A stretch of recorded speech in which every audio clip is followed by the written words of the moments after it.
పరమశివుడు హాలాహలం తాగినా శరీరమునకు ఇబ్బంది రాలేదు, కారణం నీ మంగళ సూత్రమే, నీచవితాటంకములే అని శంకరాచార్యుల వారు సౌందర్యలహరిలో శ్లోకం చేశారు. సుధామప్యాస్వాద్య ప్రతిభజ జరా మృత్యుహరిణీం అంటున్నాను.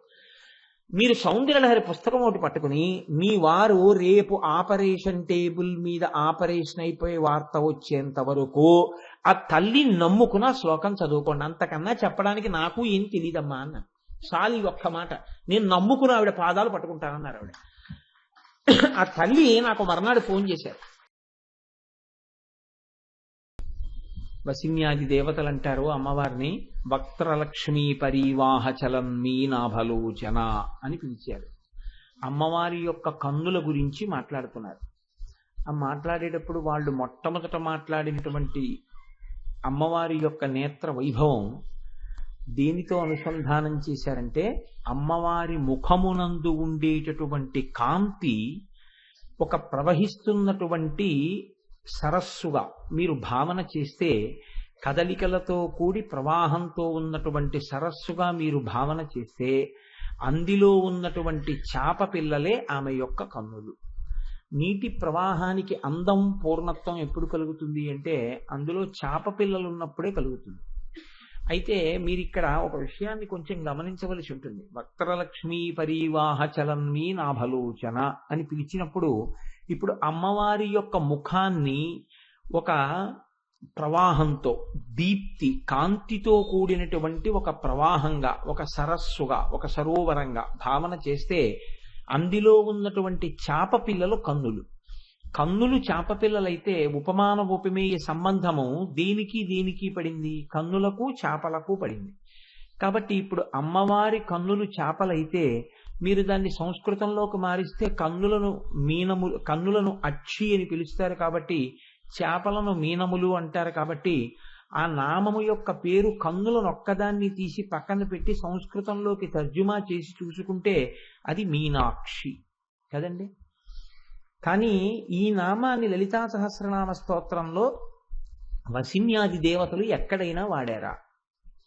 ఎన్నో నామాలు చెప్పారు అమ్మవారికి. కామాక్షి, కళ్యాణి, కదంబ వనవాసిని, రాజరాజార్చిత, రాజరాజేశ్వరి, ఇన్ని నామాలు చెప్పారు. కానీ మీనాక్షి అన్న నామాన్ని మాత్రం ఎక్కడా చెప్పలేదు. లలితా సహస్రనామ స్తోత్రంలో ఉన్నటువంటి గమ్మత్తుల్లో అదొకటి. ఇలా చెప్పకుండా చెప్పారు. వసిన్యాది దేవతలు చెప్పినట్టే, వ్యాసుడు చెప్పినట్టే. ఎలా చెప్పారు అంటే, ఈ ఉపమాన ఉపమేయ సంబంధము చేత అమ్మవారి కన్నులు చాపలలా ఉంటాయి అని చెప్పడం చేత ఆవిడ్ని మీనాక్షిగా మనకి చెప్పేశారు. ఇప్పుడు అమ్మవారి కన్నులను చాపలతోనే ఎందుకు పోల్చాలి? లలితా సహస్రంలో వసిన్యాది దేవతలు మాట్లాడేటప్పుడు అమ్మవారి కన్నులను పోల్చడానికి పూర్వం కవులందరూ వాడినటువంటి ఒక గొప్ప ఉపమానం ఒకటి ఉంది. పద్మాక్షి. కన్నులను పద్మములతో పోలుస్తారు.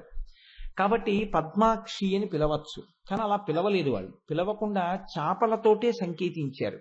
దీని వెనక ఏమైనా రహస్యం ఉందా, లేకపోతే కాకతాళీయంగా వాళ్ళు మాట్లాడారా అంటే అది కాకతాళీయంగా మాట్లాడిన మాట కాదు. అందుకే లలితా సహస్రనామ స్తోత్రమునందు మీరు ఒక అక్షరాన్ని తీయవలసినటువంటి అవసరం ఉండదు.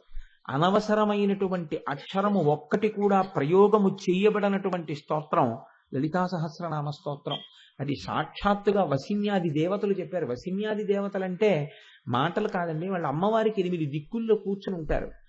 వాళ్ళకి ఒక్కొక్క వర్గం మీద ఒక్కొక్కరికి ఆధిపత్యం ఉంటుంది. అందులో మొదటావిడ కాబట్టి వసిని అన్న దేవతతో ప్రారంభం చేస్తారు. వసిన్యాది దేవతలంటే వాళ్ళకి అక్షర వర్గముల మీద అధికారము కలిగినటువంటి వాళ్ళు. వాళ్ళ అనుగ్రహం లేకపోతే, వాగ్దేవతానుగ్రహం లేకపోతే ఒక్క మాట నోటి వెంట పలకలేరు. సభ దగ్గరికి వచ్చేటప్పటికి ఉత్తర క్షణంలో మరిచిపోతారు. ఒకవేళ లోపల ఉన్న అవతల వారికి అర్థం అయ్యేటట్టుగా చెప్పగలిగినటువంటి ప్రజ్ఞ మీ యందు భాషించదు. యువతలవాడి దగ్గర ఉన్నది యువతలవాడి దగ్గరే ఉంటుంది. అవతలవాడి దగ్గర నేర్చుకుందామన్న తాపత్రయం అలాగే ఉంటుంది. ఇక్కడ లేదా ఉంది, అక్కడ లేదా ఆర్తి ఉంది. కానీ ఆ ఆర్తికి తగినటువంటి విద్య యువతలవారి యందున్న ఈ విద్య అవతలవారి ఆర్తి తీర్చడానికి పనికిరాదు. ఎందుకు పనికిరాదు అంటే ఆయనకి అవతల వారికి అర్థమయ్యేటట్టుగా చెప్పగలిగినటువంటి ప్రజ్ఞ ప్రకాశించదు. చంద్రశేఖర పరమాచార్య స్వామి ఒకసారి ఒక అనుగ్రహ భాషణం చేస్తూ ఇదే మాట అంటారు. ప్రపంచంలో పిపీలికాది పర్యంతం ఎన్నో జీవరాశులు ఉన్నాయి. 84 లక్షల జీవరాశులు, జాతులు. ఇందులో మళ్ళీ ఒక్కొక్క జీవరాశి కొన్ని కోటాను కోట్లు. ఇలా ప్రపంచమంతా నిండిపోయినటువంటి జీవరాశి ఎంత ఉందో, ఇందులో భగవంతుని యొక్క నామాన్ని పలకగలిగినది, భగవంతుని యొక్క నామాన్ని అర్థం చేసుకోగలిగినది ఒక్క మనుష్యుడే. మళ్ళీ ఈ మనుష్యుల్లో తెలుసుకుందామనేటటువంటి జిజ్ఞాసతో వచ్చి కూర్చునేటటువంటి వాళ్ళు కోట్ల జన్మలుంటే తప్ప అలా వచ్చి కూర్చోలేరు. నేను ఇవాళ ఈ నామాల గురించి చెప్తున్నానని మీరు అనుకోకండి. నేను పరమ సత్యం మీతో చెప్తున్నాను. లలితా సహస్రనామ స్తోత్రం చదవడం కానీ, లలితా సహస్రనామ స్తోత్రంలో ఒక్క నామానికి వ్యాఖ్యానం వినడం కానీ జరిగితే కొన్ని కోట్ల జన్మల తరువాత మాత్రమే అటువంటి స్థితిని అనుభవిస్తారు తప్ప, లేకపోతే వినడానికి అమ్మవారు అధికారం ఇవ్వదు. ప్రణంతుం స్తోతుం వా కథమకృత పుణ్య ప్రభవతి. ఆవిడ ఆ పుణ్యాన్ని చూస్తే తప్ప సభలోకి వచ్చి కూర్చొనివ్వదు ఆవిడ. ఆ అనుగ్రహం ఉన్నది అని గుర్తు ఏమిటంటే, అటువంటి అనుగ్రహాన్ని పొందిన వాళ్ళు సభలో కూర్చుని వింటూ ఉంటారు అమ్మవారి గురించి. కనుక అమ్మవారి గురించి వినడమే అంత కష్టమైతే అమ్మవారి గురించి చెప్పడం మరీ కష్టం. ఆ చెప్పేటప్పుడు అవతల వారికి అర్థమయ్యేటట్టు చెప్పడం ఇంకా కష్టం. తనకి జీర్ణం అవ్వాలి, తనకి జీర్ణమైంది అవతల వారికి పనికొచ్చేటట్టుగా చెప్పగలగాలి. దానివల్ల ఏదో ప్రయోజనం కలగాలి. ఆ ప్రయోజనం కలిగేటట్టు చెప్పగలిగితే అది నీ గొప్ప కాదు అంది శాస్త్రం. అలా నువ్వు చెప్పగలిగావు అంటే నీకు వాగ్దేవి యొక్క కృప లభించింది అని గుర్తు. ఆ అమ్మ అనుగ్రహం ఎంతకాలం ఉంటుందో అంతకాలం నువ్వు అలా చెప్పగలవు. ఆ అనుగ్రహం తొలగిపోయిన మరుక్షణంలో నువ్వెందుకు పనికిరావు, నువ్వు అలా చెప్పలేవు. ఇంకా నీ యందు ఆ ప్రజ్ఞ నశించిపోతుంది. కనుక అది కేవలం అమ్మవారి అనుగ్రహం చేతనే, ఆ వాగ్దేవి కృపచేత మాత్రమే చెప్పగలుగుతారు. కనుక చూడండి, అటువంటి వసిన్యాది దేవతలు అమ్మవారి యొక్క కన్నులను చాపలతో సంకేతించడంలో కాకతాళీయంగా అందరూ ఇతపూర్వం కవులందరూ పద్మములతో పోల్చి ఉన్నారు కనుక ఒక కొత్తతనం కోసం మనం ఇవాళ అమ్మవారి కన్నులను చాపలతో సంకేతించి ఉపమాన ఉపమేయములను ప్రయోగం చేద్దామనేటటువంటి భావనతో అటువంటి ప్రయోగములు చేసి ఉండి ఉంటారా? కాదు. ఇందులో మీరు తెలుసుకోవలసినటువంటి ఒక నిగూఢమైనటువంటి రహస్యం ఒకటి ఉన్నది. అమ్మవారి ముఖమంతా కాంతిమయమే. ఎందుకనంటున్నారు ఆ మాట? వక్త్రలక్ష్మీ పరీవాహ అంటున్నారు. వక్త్ర లక్ష్మీ పరీవాహ, ప్రవహించుతున్నా. అది నిలబడిపోయిన కాంతి కాదు, కదులుతోంది. సరోవరంలో నీరు ప్రవహించినట్టుగా ప్రవహిస్తోంది కాంతి. ఇప్పుడు ఈ కాంతి చాలండి మీకు. కన్ను మొట్టమొదట దేన్ని పట్టుకుంటుంది అంటే, కన్ను మొదట పట్టుకునేది కాంతినే పట్టుకుంటుంది. మీరు అందుకే చూడండి, ఒక చీకట్లో ఉన్నారనుకోండి, ఎక్కడో ఒక చిన్న అగ్గిపుల్ల వెలిగితే వెంటనే కన్ను ఆ అగ్గిపుల్ల వెలుగును ఆకర్షించేస్తుంది, ఆ వెలుగు వైపుకి చూసుకుంటుంది. అమ్మవారి ముఖమంతా కాంతితో దీపించి ఉంటే ఇప్పుడు ఆ ముఖమునందు ఉన్నటువంటి కాంతి దీప్తియే గొప్పది. కాంతి దీప్తి గొప్పదా, కన్నులు చాపలతో పోల్చబడడం గొప్పదా? మీరు ఆలోచించండి. కాంతి తనంత తాను చాలా గొప్పదండి. అమ్మవారి ముఖమే కాంతి, కాంతి ప్రవాహం అది. అటువంటి కాంతి ప్రవాహమైనటువంటి ముఖం ఉంటే కన్నులు చాలా చాలా గొప్పవై ఉండాలి కదా. చాలా చాలా గొప్పవైనటువంటి కన్నులను పోల్చేటప్పుడు వాటిని చాపలతో ఎందుకు సంకేతించారు? కాంతి కన్నా చాప గొప్పదేం కాదు. కాంతి తనంత తానుగా గొప్పది. తనంత తానుగా గొప్పదైనటువంటి కాంతి కన్నా ఒక చాపతో కన్నులను ఎందుకు పోల్చాలి? కన్నులు చాలా చాలా గొప్పవి. మామూలుగా మనకే జ్ఞానేంద్రియాలన్నిటిలోనూ గొప్పది ఇది అంటే కన్ను. అందుకే కన్నుకి నయనము అని పేరు. నయనము అన్న మాటలోంచే నాయక, నేత ఈ మాటలు వస్తాయి. నాయకుడు ముందుండి నడిపించినట్టే కన్ను కూడా నడిపిస్తుంది. ముందు 5 జ్ఞానేంద్రియాల్లోనూ మనసు ఉపయోగించి చూడడానికి ముందు మనసు వెంపర్లాడి దేంతో చూస్తుంది అంటే కంటితోటే అవతల వస్తువుని చూడడం మొదలెడుతుంది. ఆ తర్వాత మిగిలిన ఇంద్రియాలు పెడతాయి. అంత గొప్పదైనటువంటి కన్నుని చాపతో దేనికి పోల్చినట్టు? కాంతి సరోవరముగా ముఖమునంటే చాప గొప్పదా అంతకన్నా? మరి ఎందుకు అమ్మవారి కన్నులను చాపలతో పోల్చారు? కన్నులు గొప్పవైతే కన్నులకి ఉపమానం గొప్పదై ఉండాలి కదా. ముఖ ఉపమానం గొప్పదిగా కనపడుతోంది బాహ్యంలో చూసినప్పుడు. దీనికి పెద్ద పాండిత్యమో ప్రకర్షం ఏం అక్కర్లేదు. కాంతి గొప్పదా? కాంతి ప్రవాహము గొప్పదా? ఒక కాంతి ప్రవాహముతో కూడినటువంటి సరస్సు గొప్పదా? ఒక చాప గొప్పదా అని మిమ్మల్ని అడిగారు అనుకోండి, ఏది గొప్పదంటారు? కాంతి ప్రవాహముతో కూడిన సరస్సే గొప్పది. మరి ఇప్పుడు చాలా గొప్పవైనటువంటి కన్నులను చేపలతో ఎందుకు పోల్చారు? ఇప్పుడు తక్కువ చేసినట్ట ఎక్కువ చేసినట్ట? అంటే మామూలుగా పైకి దాన్ని విచారణ చేసి చెప్పవలసి వస్తే ఏమని చెప్తామంటే తక్కువ చేశారనే చెప్పవలసి ఉంటుంది బాహ్యంలో.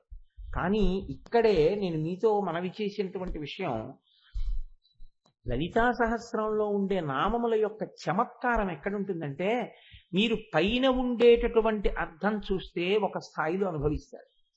దాన్ని మీరు బాగా ధ్యానం చేసి ఆలోచన చేస్తే మీకు దొరికేటటువంటి అమృతం వేరుగా ఉంటుంది.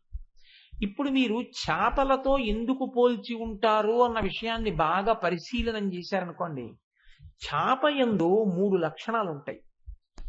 చాపయే సృష్టికర్త, చాపయే స్థితికర్త, చాపయే ప్రళయకర్త. ఎలా అంటారేమో, చేపకి పురుష చేపతో మగ చేపతో ఆడచాప కలవదు. బాహ్యంలో స్త్రీ పురుష సంపర్కము చేత మాత్రమే ఆయా జాతులు పరిఢవిల్లుతాయి. కానీ ఒక్క చేపల యందు మాత్రం స్త్రీ పురుష మీనముల యొక్క సంపర్కము ఉండదు. సృష్టి చెయ్యాలి, చేపల్ని కనాలి అనేటటువంటి కోరిక కలగగానే ఆడచాప మగచాప వంక, మగచాప ఆడచాప వంక ఆ సంబంధమైన కోరికతో చూస్తాయి. చూడగానే ఆడచాపకి తన సంతానాన్ని పెంచగలిగినటువంటి శక్తి ఉద్భుతమవుతుంది. ఇప్పుడు చేప పిల్లలు వచ్చాయి. సృష్టికర్త సృష్టి ఎలా చేసింది? స్త్రీ పురుష సంపర్కంతో చేయలేదు, కేవలము చూపులతో చేసింది. 2, ఇప్పుడు పిల్లల్ని పోషించాలి. పోషణ చెయ్యవలసి వస్తే చేప స్తన్యం ఇవ్వదు. లోకంలో అన్నీ ఏం చేస్తాయంటే స్తన్యం ఇచ్చి పోషిస్తాయి పిల్లల్ని. కానీ ఒక్క చేప మాత్రం ఆకలి గొని ఇంకా ఆహారం తినడం చేత కానటువంటి చిన్ని చేప పిల్ల ఆకలితో అమ్మవంక చూస్తే, నీకు ఆకలిగా ఉందా నాన్న, నీ ఆకలి తీరుగాక అని చేప చూస్తుంది. ఆడచాప తన పిల్లలన్నిటి వంక ఇలా తలని తిప్పి చూస్తే చిన్ని చిన్ని చేప పిల్లలన్నిటికీ కడుపు నిండిపోతుంది. ఇది ఈ సృష్టిలో ఆశ్చర్యకరమైనటువంటి విషయం. తన చూపులతో పోషిస్తుంది చేప తన పిల్లల్ని. అందుకే స్థితికర్త. చేపకి ఆహారం చేపే. చేపనే మింగేస్తుంది. చిన్న చేపను పెద్ద చేప అని ఎక్కడో విన్నాను నేను. అందుకని చిన్న చేపని పెద్ద చేప మింగేస్తుంది. అదేమిటి, నా జాతిది కదా అని ఏం వదిలిపెట్టదు. సాధారణంగా లోకంలో ఉండేటటువంటి నియతి ఎలా ఉంటుందంటే, ఆ జాతి ప్రాణి వేరొక జాతి ప్రాణిని తింటుంది తప్ప ఆ జాతి ప్రాణిని మింగేయడం అనేటటువంటిది చాలా అరుదుగా ఉంటుంది తెలిసి. కానీ చేపలలో ఉండే గమ్మత్తు ఏమిటంటే, పెద్ద చేపలు చిన్న చేపల్ని మింగేస్తాయి తెలిసి ఉండే కడుపు నింపుకోవడానికి. పరబ్రహ్మము కూడా సృష్టి చేసేటప్పుడు స్త్రీ పురుష సంపర్కము కానీ ప్రకృతి పురుష సంపర్కము కానీ బాహ్యముగా మానవాళి యందు జీవకోటి యందు ఎలా ఉంటుందో పరాత్పరుడి యందు అలా ఉండదు. అందుకే పోతన గారు భాగవతంలో ప్రార్థన చేస్తే, శ్రీకైవల్య పదంబు చేరుటకునై చింతించదన్ లోక రక్షైకారంభకు భక్తపాలన కళా సంరంభకున్ దానవోద్రేక స్తంభకు కేళి లోల విలస దృగ్జాల సంభూత నానా కంజాత భవాండ కుంభకు అన్నారు. కేళి లోల విలస దృగ్జాల సంభూత నానా కంజాత భవాండ కుంభకు. ఎవరు ఈ లోకములను సృష్టించాలి అనేటటువంటి కోరికతో ఇలా చూసేటప్పటికి బ్రహ్మాండములన్నీ వచ్చాయో, తన చూపుల చేత ఈ లోకములనన్నింటినీ సృష్టించగలిగినటువంటి శక్తి కలిగిన పరబ్రహ్మమున్నాడో అన్న మాట వేశారు. అది బ్రహ్మసూత్రాల్లో మాటది. ఇప్పుడు పరబ్రహ్మమును గూర్చి అలా చెప్తోంది బ్రహ్మసూత్రం, అలా చెప్తోంది వేదం. ఆయన చూపులతో ఈ బ్రహ్మాండములను సృష్టిస్తాడు. చూపులతో సృష్టించగలిగినటువంటి పరాత్పరుడు ఎటువంటి వాడో చూపులతో తన జాతిని సృష్టించగలిగినటువంటి చాప అటువంటిది. చూపుల చేత తన పిల్లల్ని పోషించుకోగలిగినటువంటి శక్తి పరమాత్మకి ఎలా ఉందో చూపుల చేత తన బిడ్డల్ని పోషించుకోగలిగిన శక్తి ఈశ్వరుడికి అలా ఉంటుంది. ఈశ్వరుడు పోషించాలి అనుకున్నప్పుడు ఎక్కడి నుంచో ఏదో తీసుకొచ్చి పోషించాడు. ఆయన ప్రసన్న దృక్కులతో చూస్తాడు, అంతే పోషింపబడతారు. అసలు మీకు ఇంకొక పెద్ద రహస్యం చెప్పనండి. పోషణ అన్న మాటలో ఉన్న రహస్యం, మీలో పోషణ అనేటటువంటిది హీనాతిహీనమైన స్థాయిలో శరీరం, అత్యున్నత స్థాయిలో జ్ఞానం. చాలా గొప్ప స్థాయిలో పోషింపబడేది జ్ఞానం, హీనాతిహీన స్థాయిలో పోషింపబడేది శరీరం. మీరు నైవేద్యం పెట్టి తినండి, నైవేద్యం పెట్టకుండా తినండి, శరీరం పోషింపబడుతుంది. మీరు నైవేద్యం పెట్టి తిన్నా శరీరం పోషింపబడుతుంది. కానీ మీరు నైవేద్యం పెట్టి మీరు ఏది అనుభవించినా నేను ఇలా దీనిని అనుభవించడాన్ని ఈశ్వరుడు అంగీకరిస్తాడా? ఇది ఒక్కటే ప్రశ్న. మనిషి తరిస్తాడు అనడానికి గుర్తేమిటో తెలుసా అండి? ఇంకొకళ్ళ సర్టిఫికెట్లు ఉండవు. నువ్వు ఒక పని చేసే ముందు నేను ఇలా చెయ్యడాన్ని ఈశ్వరుడు అంగీకరిస్తాడా? దీన్ని మీరు పరిశీలనం చేసుకుని ఈశ్వరుడు అంగీకరిస్తాడు అనిపిస్తే మీరు చేసేయచ్చు. ఈశ్వరుడు దీన్ని అంగీకరించడు అని మీకు అనిపించింది అనుకోండి, ఉత్తర క్షణం మీరు దాన్ని వదిలిపెట్టేశారనుకోండి, మీరు చేయడం ఆపేశారనుకోండి, విషయానుభవమునందు నివేదన స్వభావమున్నది. ఇప్పుడు తను అనుభవించడు తిన్నగా, అనుభవించే ముందు ఇది ఈశ్వరానుగ్రహం అని అనుభవిస్తాడు. ఈశ్వరుడు వద్దన్నదాన్ని ఈశ్వరానుగ్రహం అని మీరు ఎలా అనుభవిస్తారు? మీరు అనుభవించలేరు. ఈశ్వరానుగ్రహము అని అనుభవించడంలో చాలా చమత్కారం ఉంటుంది. అలా మీరు దేన్ని పడితే దాన్ని ఈశ్వరానుగ్రహము అని లోపలికి పుచ్చుకోకూడదు. ఏది పుచ్చుకోవచ్చని ఈశ్వరుడు అన్నాడో దాన్ని మీరు లోపలికి పుచ్చుకోగలరు. ఇప్పుడు నాకు చెప్పండి, మీరు పుచ్చుకునే ముందు ఉమామహేశ్వర పరబ్రహ్మార్పణమస్తు అని దేనికి అనగలరు? ఈశ్వరుడు నువ్వు ఇది తీసుకోవద్దు అన్న పదార్థాన్ని ఉమామహేశ్వర పరబ్రహ్మార్పణమస్తు అని మీరు తీసుకోలేరు కదా. మీరు ఉమామహేశ్వర పరబ్రహ్మార్పణమస్తు అని తీసుకుంటున్నారు అనుకోండి, అలా అని తీసుకోగలుగుతున్నారు అంటే ఏమిటి దాని అర్థం? మీరు ఈశ్వర శాసనమునకు కట్టుబడుతున్నారు. ప్రసాద స్వీకారమునందే అసలు మీ ప్రవర్తన మారిపోయిందండి, ఉత్తర క్షణం మారిపోయింది. ఇప్పుడు ఇలా మీరు తీసుకుని ఇలా మీరు అనుభవిస్తున్నారు అనుకోండి ఏదైనా, దీని యొక్క స్థాయి పెరిగిపోయినప్పుడు ఎలా ఉంటుందంటే రెండు కోణాల్లోకి మారుతుంది. తన వల్ల ఒక గొప్ప పని జరిగినా అది నా వల్ల కాదండి, లోపల నుంచి ఈశ్వరుడు చేయించాడని ఉమామహేశ్వర పరబ్రహ్మార్పణమస్తు. ఇప్పుడు తన లోపలికి తీసుకోవట్లేదు, తనకున్నది బయటికి ఇస్తున్నాడు. అది ఒక గొప్ప విరాళం కావచ్చు. నేను పేర్లు చెప్పకూడదు, ఆయనకి ఇష్టం ఉండదు. మనలోనే ఉన్నారు ఒక మహాత్ముడు. ఆయన నా మాట మేరకి ఒక చోట ఒక పెద్ద విరాళం ఇచ్చారు.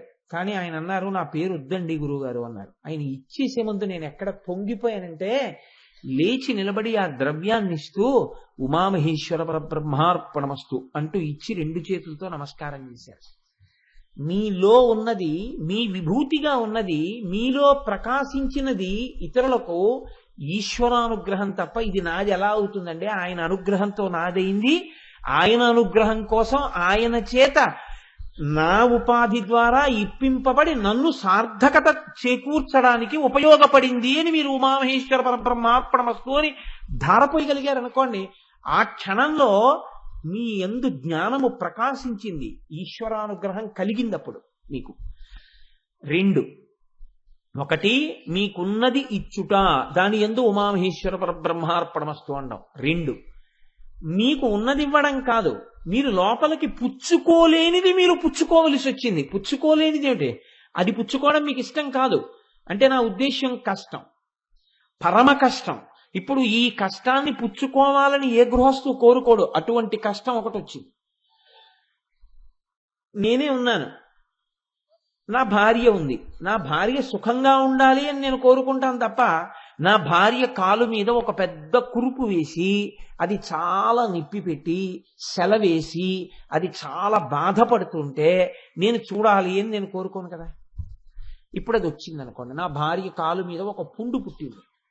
ఇప్పుడు నేను నా భార్య కాలు మీద పుండు పుట్టి అది బాధపడుతుంటే చూసి, ఈశ్వర ఇది ఏదో జన్మలో ఏదో పాపం చేసి ఉంటుంది, దాన్ని ఎంతో కష్టపెడితే ఇబ్బంది పడిపోతుందని ఒక కురుపు రూపంలో నిప్పి పెట్టించి తీసేస్తున్నావా తండ్రి?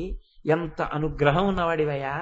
కురుపుని పెడుతోందేమో కానీ నిత్య జీవితంలో ఏవీ పాడవలేదు కదా, అన్ని నడుస్తున్నాయి కదా, నాకు వండి పెట్టగలుగుతోంది, ఈశ్వరారాధన చేసుకుంటోంది, తన పని తను చేసుకుంటోంది, ఇది కదా జగదంబ నీ అనుగ్రహం అంటే అని నేను అన్నాను అనుకోండి, నాకు ఇష్టం లేని దాన్ని ఈశ్వర అనుగ్రహంగా నేను ఇష్టంగా లోపలికి తీసుకుంటున్నాను. ఇది ఈశ్వర ప్రసాదము అని లోపలికి పుచ్చుకున్నాను. ఈ పుచ్చుకోవడానికి ఆది ఎక్కడా అని అడిగారు. నీవు తినడం దగ్గర ఆది. అసలు అది చేత కాలేదనుకోండి, ఎప్పటికీ జీవితంలో మార్పు రాదు. సున్నా. ఎన్ని విన్నా ప్రయోజనమేమీ ఏమీ ఉండదు. ఏమీ ఉండదు. ఎందుకు ఉండదు? ఏది మార్పేది? నువ్వు తింటున్నది ఉమామహేశ్వర పరబ్రహ్మార్పణమస్తు అని తిన్ననాడు కదా, ఉమామహేశ్వర పరబ్రహ్మార్పణమస్తు కాకపోతే లక్ష్మీనారాయణ పరబ్రహ్మార్పణమస్తు అని. దానికి నాకేం అభ్యంతరం ఏం లేదు. నామరూపాలతో ఉన్నది బ్రహ్మం కాబట్టి వేదం అంగీకరించిన రూపాన్ని నువ్వు అనుసంధానం చేయవచ్చు. చేసి లోపలికి పుచ్చుకోవడం అలవాటైతే దాని యొక్క తీవ్ర స్థాయిలో ఇంకొకటి కూడా నీకు అలవాటు అవుతుంది మెల్లమెల్లగా. ఇప్పుడు ఈ పోషించడం అనేటటువంటిది అన్నంతో మొదలుపెట్టి వాడు కృతజ్ఞుడై అలా అనకుండా తిన్నా ఆయన పోషిస్తాడు. అమ్మ అన్న గౌరవం లేకుండా అమ్మని నిలదీసిన వాణ్ణి, అమ్మ మీద చెయ్యెత్తిన దుర్మార్గులకు కూడా అమ్మ అన్నమే పెడుతుంది తప్ప అమ్మ విషయం చేత్తో పెట్టదు. అలా పరమాత్మకి నమస్కారం చెయ్యని పాపాత్ముడికి కూడా పరమాత్మ అన్నమే పెడతాడు. అమ్మకి పరమాత్మకి ఒక్కటే లక్షణం ఉంటుందండి. కానీ అందుకే నేను అన్నమాట, హీన స్థాయిలో ఉపాధి పోషణ, పై స్థాయిలో జ్ఞాన పోషణ. ఇది ఎక్కడి నుంచి వస్తుంది? మీరు తీసుకోవడంలో వస్తుంది. ఇప్పుడు ఈ ఇచ్చి పోషించే లక్షణంలో ఉన్నటువంటి వైవిధ్యాన్ని పాలన అంటారు. ఒక్క గాట కడితే పాలన అనరు. పరిపాలన అంటే ఎవరిని ఎలా చూడాలో, ఎంత గౌరవం ఇవ్వాలో అంత గౌరవం ఇచ్చి వారిని ఆయా స్థాయిలలో ఉద్ధరించగలగడం పరిపాలన. ఒక తండ్రికి ఒక కొడుకు ఉంటాడేమో, ఒక తండ్రి భక్తికి కొడుకు వారసుడు కావాలని లోకంలో నియమం ఉండదు. ఒక తండ్రికి ఇద్దరు కొడుకులు ఉంటారేమో, పెద్ద కొడుకులా చిన్న కొడుకు ఉండాలని ఉండదు, చిన్న కొడుకులా పెద్ద కొడుకు ఉండాలని ఉండదు. ఒక తండ్రికి 5 బిడ్డలు ఉంటారేమో, 5 బిడ్డలు తండ్రి గారి కీర్తితో పోల్చినప్పుడు లేశమాత్రమైన కీర్తి సంపాదించలేని వాడి కావచ్చు. ఎవరి యొక్క భక్తి, ఎవరి యొక్క ఈశ్వరానుగ్రహం వారిదే. అది ఉపాసనని బట్టి ఉంటుంది. బిడ్డలు ఉంటారేమో, భార్య ఉంటుందేమో, అన్నదమ్ములు ఉంటారేమో, అక్క చెల్లెళ్ళు ఉంటారేమో, స్నేహితులు ఉంటారేమో, కానీ ఉపాసన బలం మాత్రం ఎవరిది వారిది. అక్కడ మాత్రం ఏం రాజీ ఉండదు. ఇంకా కాకపోతే రక్షణ యందు మారుతుంది. ఆయన భార్య కాబట్టి రక్షింపబడడంలో కొంత తేడా ఉంటుంది. ఆయన ఏడుస్తాడేమో నా ఆవిడని రక్షించవచ్చు, ఆయన ఏడుస్తాడేమో నా బిడ్డలు రక్షింపబడచ్చు, ఆయన ఏడుస్తాడేమో అని చెప్పి ఆయన వస్తువులు కొన్ని రక్షింపబడచ్చు. కానీ ఆయన ఉపాసన ఆయనతో ఉన్న వాళ్ళకి కూడా రావాలి అంటే అలా రావాలని నియమం ఏం లేదు. ఒక్కొక్కసారి ఎలా ఉంటుందంటే, ఒకే ఇంట్లో బతుకుతూ భార్యకున్నంత భక్తితో ఆవిడ తరించిపోతున్నట్టు భర్త తరించలేడు. చాలా గమ్మత్తుగా ఉంటుందండి. ఇది పరిపాలన అంది శాస్త్రం. ఇది స్థితికారుడంటే కేవలం అన్నం పెట్టి పోషించేయడం కాదు. ఈ స్థాయిలో పోషణ చేసేటప్పుడు పైకి చూసినప్పుడు ఎలా ఉంటుంది? అందరినీ పోషిస్తాడు. శాప కూడా అంతే. ఆకలి అని చూస్తే ఎవరి వంక చూడాలి? అందుకే ఆర్తి జిజ్ఞాసురర్థార్థి జ్ఞానీచ భరతర్షభ, నా వంక నలుగురు చూస్తున్నారయా అన్నాడు పరమాత్మ. ఆర్తితో ఉన్నవాడు ఆయన వంకే, ఆర్తి జిజ్ఞాసువు ఆయన వంకే, అర్ధార్థి ఆయన వంకే, జ్ఞాని ఆయన వంకే, నలుగురు ఆయన వంకే. జ్ఞానిని పోషించినట్టుగా జిజ్ఞాసువుని పోషించడు, అర్ధార్థికి ఇచ్చినట్టుగా జ్ఞానికి ఇవ్వడు. జ్ఞానికి అర్థం చూస్తే సంతోషపడిపోడు, జ్ఞానము పెరిగితే సంతోషిస్తాడు. ఆయనకి జ్ఞానం ఇస్తాడు, వీడికి అర్థం ఇస్తాడు. ఎవడు దేనికి ఆనందిస్తాడో అది వాడికి ఇస్తాడు. ఎవడు దేనికి ఆనందిస్తాడో నీ పక్క వాళ్ళకి తెలిసినట్టు కాదు, నీ మనసు ఆయనకి తెలుసు, అది నీకు ఇస్తాడు. అందుకే కొంతమంది లీకి మాట మాట్లాడుతుంటారు, ఆయనకి సరస్వతీ కటాక్షం ఉంది కానీ లక్ష్మీ కటాక్షం లేదండి. నువ్వెవడు ఆ మాట అనడానికి? ఆయనకి ఏ కటాక్షం ఇవ్వాలో ఈశ్వరుడికి తెలుసు. నీకెందుకు లేనిపోని నిర్ణయాలు, నీకెందుకు ఆ తీర్పులు? ఆయనకి ఏ కటాక్షం పొందాలో ఆయనకి తెలుసు, ఆయనకి ఏమి ఇవ్వాలో ఈశ్వరుడికి తెలుసు. పోతన గారు దరిద్రుడు అన్నాడు అనుకోండి, ఎవడో అన్నవాడు పాడయ్యాడేమో కానీ పోతన గారు పాడవుతారా? పోతన గారు కోరుకున్నది మోక్షం, శ్రీకైవల్య పదంబు చేరుటకునై, అంతేగాని నాకు అంత ఐశ్వర్యం కావాలని పోతన గారు అడగను లేదు. పరమేశ్వరుడికి ఇవ్వవలసిన అవసరం ఉన్నది. ఏడిచేవాళ్ళు చాలా మంది ఉన్నారు, వాళ్ళకి ఇస్తారు. ఆ తర్వాత ఎప్పుడో తెలుసుకుంటాడు, ఏం పట్టుకెళ్ళానరా ఇందులో, అలా అడగలేకపోయానే అనుకుంటాడు. కాబట్టి ఇప్పుడు అందరెవరి వంక చూడాలి? ఆయన వంకే చూడాలి. చేపలన్నీ పిల్లలన్నీ ఎవరి వంక చూడాలి? పోషణకి తల్లి వంకే చూడాలి. ఇప్పుడు తల్లి ఏం చేస్తోంది? పోషణ యందు తేడా లేదు, సమానంగా పోషిస్తోంది. వాటిలో మార్పుని బట్టి వాటి ఉత్తరం.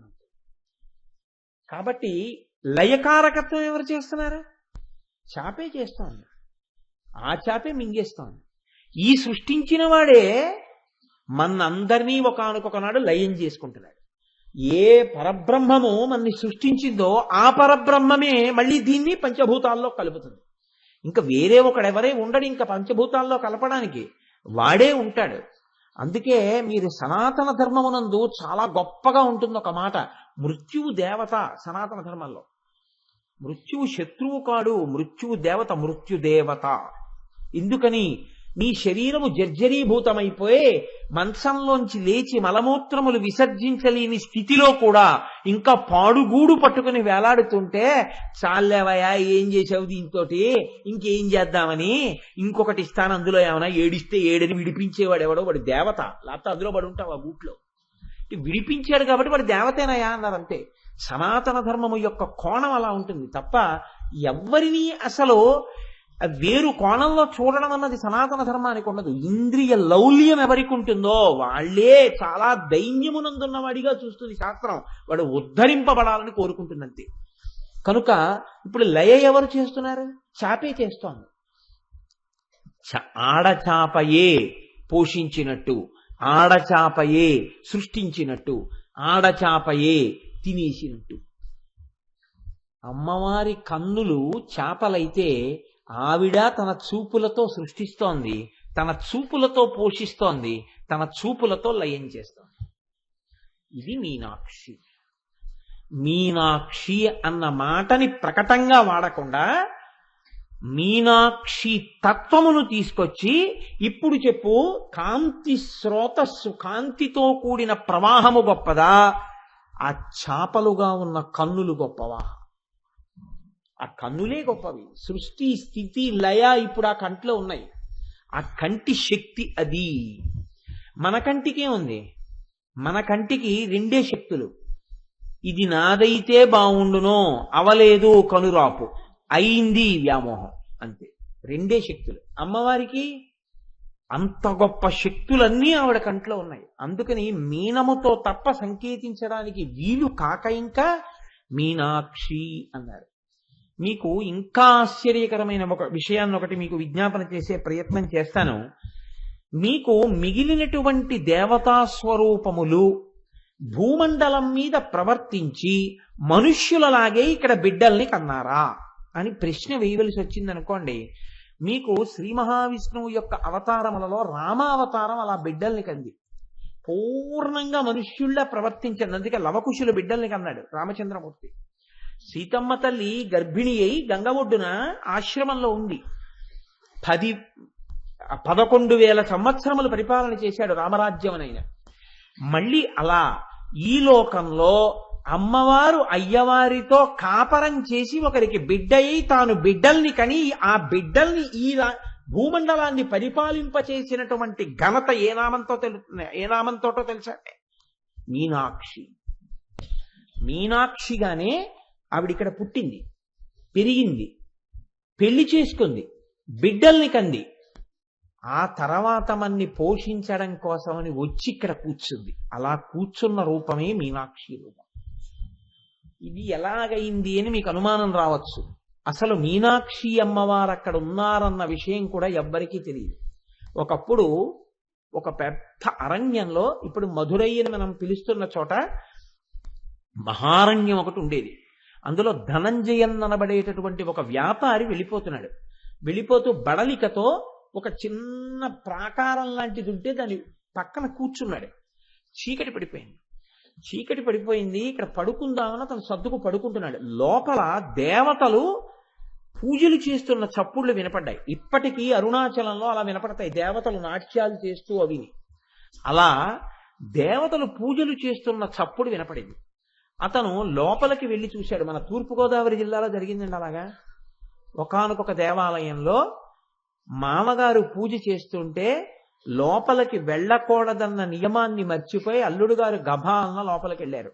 వెళ్ళేటప్పటికీ అమ్మవారికి తాంబూలం ఇలా అందిస్తుంటే పరమభక్తుడైన వ్యక్తి అమ్మవారు తాంబూలం తింటోంది. అతను గబుక్కుని తెర తీశాడు. తెర తీసేటప్పటికి అమ్మవారు ఇలా కళ్ళెత్తింది. అతను స్పృహ తప్పిపోయాడు. అనుకోకుండా తీశాడు కాబట్టి అతను స్పృహ తప్పిపడిపోయాడు. అమ్మవారు పరమభక్తుల దగ్గర స్వీకరించింది అలాగా ఉపచారాన్ని. కనుకనే మధురైలో అతనికి లోపల దేవతలు పూజలు చేస్తున్న చప్పుళ్ళు వినపడితే అతను లోపలికెళ్ళి చూశాడు. దేవతలందరూ నిలబడితే అమ్మవారు అక్కడ పూజ స్వీకరిస్తాం.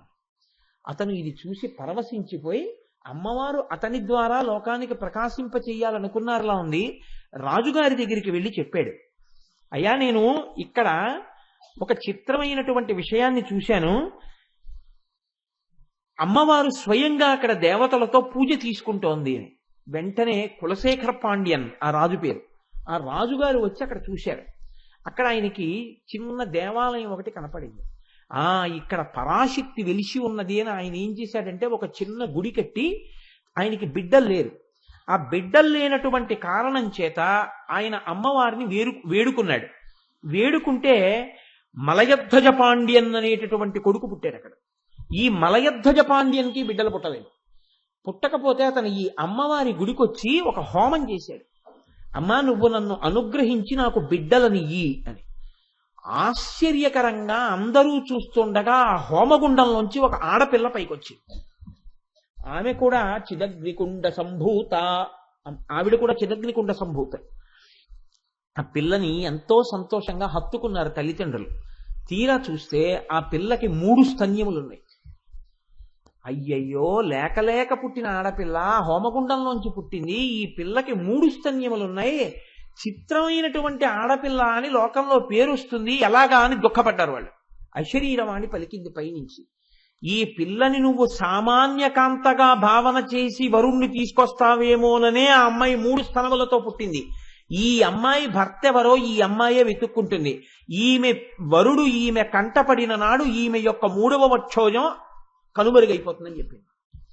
ఈ పిల్లకి ఆయన పెట్టుకున్న పేరు తడాతగై. అమ్మాయికి ద్రవిడ సంబంధమైన పేరు పెట్టాడు. ఆ పిల్లని పెంచి పెద్ద చేశాడు. ఆ పిల్ల పెద్దదయింది. పెద్దదై ఎన్నో విలువిద్యలు నేర్చుకుంది. పురుషుడన్న వాణ్ణి విడిచిపెట్టకుండా ఓడించింది. చిట్ట చివరికి పురుషులకు పురుషుడు పరమాత్మ కైలాసపతి పరమశివుడు ఉన్నాడన్నారు. పినాకమే ఆయన ధనస్సు కావచ్చు, ఆయన్ని కూడా ఓడిస్తానని ఈ పిల్ల కైలాసానికి వెళ్ళేది. పరమశివుణ్ణి యుద్ధానికి పిలిచింది. పరమశివుడు బయటికి వచ్చాడు నవ్వుతూ. ఆయన బయటికి వచ్చేటప్పటికీ ఈమె యొక్క 3వ స్తన్యము అదృశ్యమైంది. ఈమె అంది, ఈయనే నా వరుడు అని కైలాసం నుంచి పరమశివుణ్ణి భూమి మీదకి తీసుకొచ్చింది. ఆయనే సుందరేశ్వరుడు. ఇప్పటికీ అందుకే పరిపాలన చేసింది కాబట్టి పాలనాంశ మధురైలో అమ్మవారిదే, చిదంబరంలో అయితే అయ్యవారిది, మధురైలో అమ్మవారిది. ఇక్కడికి తీసుకొచ్చి ఆ పిల్ల తన భర్తని తీసుకొచ్చి తండ్రి గారిని అడిగింది, నాన్నగారు ఈయనకి నన్ను కన్యాదానం చేయండి అని. యథార్థంగా అమ్మవారిని పరమశివుణ్ణి పీటల మీద కూర్చోపెట్టి కన్యాదానం చేసినటువంటి పరమాద్భుతమైన స్థితిని మలయధ్వజ పాండ్యన్ పొందాడు. పార్వతీ కళ్యాణం యథార్థంగా చేశాడు. యథార్థంగా చేసిన తరువాత ఆయనకి కొడుకులు లేరు, ఈ పిల్ల ఒక్కతే పుట్టింది. ఈ పిల్లకి పరమశివుడికి కలిపి వీళ్ళు రాజ్యం చేస్తుండగా ఈ పిల్ల ఉత్తరాధికారి రాజ్యాన్ని నిర్వహణ చేసింది. ఈమె రాజ్య నిర్వహణ చేస్తుండగా ఈమెకి సుబ్రహ్మణ్యేశ్వర స్వామి వారి అంశలో ఒక పిల్లవాడు పుట్టాడు. ఆ పిల్లవాడే ఉగ్రపాండ్యన్. ఇప్పటికీ మీరు మధురై దేవాలయం చరిత్ర చదివితే అందులో ఉంటాయి ఈ విషయాలన్నీ. ఉగ్రపాండ్యన్ అన్న పిల్లవాడు పుట్టి వాడు రాజ్యానికి అధికారి అయ్యాడు. తల్లిదండ్రులు ఇద్దరూ కలిసి వాడికి పట్టాభిషేకం చేసి కైలాసానికి వెళ్ళిపోతా అన్నారు. అంటే ఆ పిల్లవాడు ఏడిచాడు, అమ్మా ఏ అదృష్టమో, నువ్వు ఇక్కడ ఇంతమందిని అనుగ్రహించడం కోసమని వరుణ్ణి ఇక్కడికి తీసుకొచ్చి శంకరుణ్ణి సుందరేశ్వరుడిగా ఈ సింహాసనాన్ని అధిష్ఠించి పరిపాలించావు, నాకు తల్లివయ్యావు, తండ్రి అయ్యారు, నాకు పట్టాభిషేకం చేశారు, మీరు వెళ్ళిపోవడానికి వీల్లేదన్నాడు. అంటే పుట్టినది మొదలుగా అందర్నీ ఎలా రక్షించానో అలాగే తలుచుకున్న ఉత్తర క్షణంలో అందర్నీ మీనాక్షి మధురై అనేటప్పటికే నా చూపులతో కాపాడడానికి నేను ఈ మధురై క్షేత్రంలో వెలిసి ఉంటానని అమ్మవారు మధురైలో మీనాక్షిగా వెలిసింది. పక్కనే సుందరేశ్వరుడుగా శంకరుడు వెలిశాడు. అందుకనే మీనాక్షి ఇప్పటికీ అంత గొప్ప అవతారం. ఆ మీనాక్షి అమ్మవారు అందుకే 4 చేతులతో కానీ 8 చేతులతో కానీ ఉండదు, 2 చేతులతోనే ఉంటుంది. మీరు ఎప్పుడైనా మీనాక్షి అమ్మవారిని కొంచెం జాగ్రత్తగా పరిశీలనం చేస్తే దేవాలయంలోకి వెళ్ళినప్పుడు కొంచెం లోపలకు ఉంటుంది. ఆ లోపలికి ఉన్నప్పుడు మీరు కొంచెం జాగ్రత్తగా దీపపు కాంతిలో పట్టి పట్టి చూస్తే 2 చేతులతోటే ఉంటుంది. నరకాంత ఎలా ఉంటుందో అలా 2 చేతులే. 2 చేతులలో కూడా గమ్మత్తు ఏమిటంటే అమ్మవారు 2 కాళ్ళు ఒక్కలా పెట్టి నిలబడి ఉండదు. మధుర మీనాక్షి కుడికాలు ఇలా నిలబెట్టి ఉంటుంది, ఎడంకాలు కొంచెం పైకెత్తి మోకాలు పైకి తేల్చి ఇలా ఒరిగి ఉంటుంది. మూర్తి ఒరిగి ఉండి ఎడంచెయ్యి విలాసంగా ఇలా చాపి ఉంటుంది. ఉండి కుడి చేత్తో ఇలా ఒక పుష్ప గుచ్చం పట్టుకుంటుంది. ఈ పుష్పగుచ్చం ఇలా చెవి దగ్గరికి పట్టుకుంటుంది. ఈ చెవి దగ్గర పట్టుకున్న పుష్పగుచ్చం మీద ఒక రామచిలక ఉంటుంది. ఈ రామచిలక ఎర్రటి ముక్కుతో స్ఫుటంగా ఉంటుంది. కొప్పు ఈ పాండ్య దేశస్థులు ద్రవిడ దేశస్థులు వేసుకునేటటువంటి కొప్పు, గొల్ల కొప్పు ఆ తల్లి గోదాదేవి ఎలా వేసుకుంటుందో అటువంటి కొప్పు వేసుకుంటుంది. వేసుకుని ఇలా తోమాల వెంకటేశ్వరుడు ఎలా వేసుకుంటాడో అలా ఒక తోమాల ఒక్కటి వేసుకుంటుంది. వేసుకుని నిలబడి ఉంటుంది మధుర మీనాక్షి. మీరు కావాలంటే ఎక్కడైనా మీనాక్షి అమ్మవారి యొక్క ఫోటో చూడండి. దీనికి పెద్దలు ఏం చెప్తారంటే అమ్మవారు 2 స్థాయిల్లో గమనిస్తుంటుంది. ఒకటి, చూసేటప్పుడు ఆవిడ ఇలా చెయ్యి పెట్టి ఇలా పుష్పగుచ్చం పట్టుకుని అలా చూస్తూ ఉంటుంది. ఈ చూపులలో ఉన్న గొప్పతనం ఏమిటంటే మీరు ఈ బ్రహ్మాండంలో ఎక్కడ నిలబడి నమ్మి మీనాక్షి అనండి, ఆవిడ వెంటనే చూస్తుంది, చూసి కాపాడుతుంది. అలాగే చెప్పడంలో పరవశించి చెప్తున్నాడా, ఇది ఆవిడ వింటుంది. ఎవరు చెవికి దగ్గరగా ఉంటారంటే పువ్వుల మీద ముక్కు ఎర్రబడిన చిలక కూర్చుని ఉంటుంది. అంటే భగవత్ సంబంధమైన విషయం చెప్పేటప్పుడు తాను పరవశుడైపోయి ఆ పారవస్యం చేత ఒళ్ళు మరిచిపోయి రాగరంజితమైన ముఖంతో పారవస్యంతో చెప్తున్న వాడెవడున్నాడో అటువంటి వాడి మాటల్ని దగ్గరకి తీసుకుని తన చెవులతో విని పొంగిపోతూ ఉంటుంది ఆవిడ. అందుకని ఆవిడిచ్చిన జ్ఞానమే ఆ పుష్పాలు. దాని మీదే కూర్చుని ఆ చిలక ఉంటే ఆ చిలక పలుకులు వినడానికి ఇలా కుడి చెవికి దగ్గరికి పెట్టుకుని ఉంటుంది. మీరు ఎప్పుడైనా మధుర మీనాక్షి అమ్మవారిని కొంచెం బాగా పరిశీలనగా చూసే ప్రయత్నం చెయ్యండి, మీకు అన్ని రహస్యాలు అందులో ద్యోతకం అవుతాయి. కాబట్టి ఆవిడ కన్నులతో చూసి పోషిస్తూ ఉంటుంది.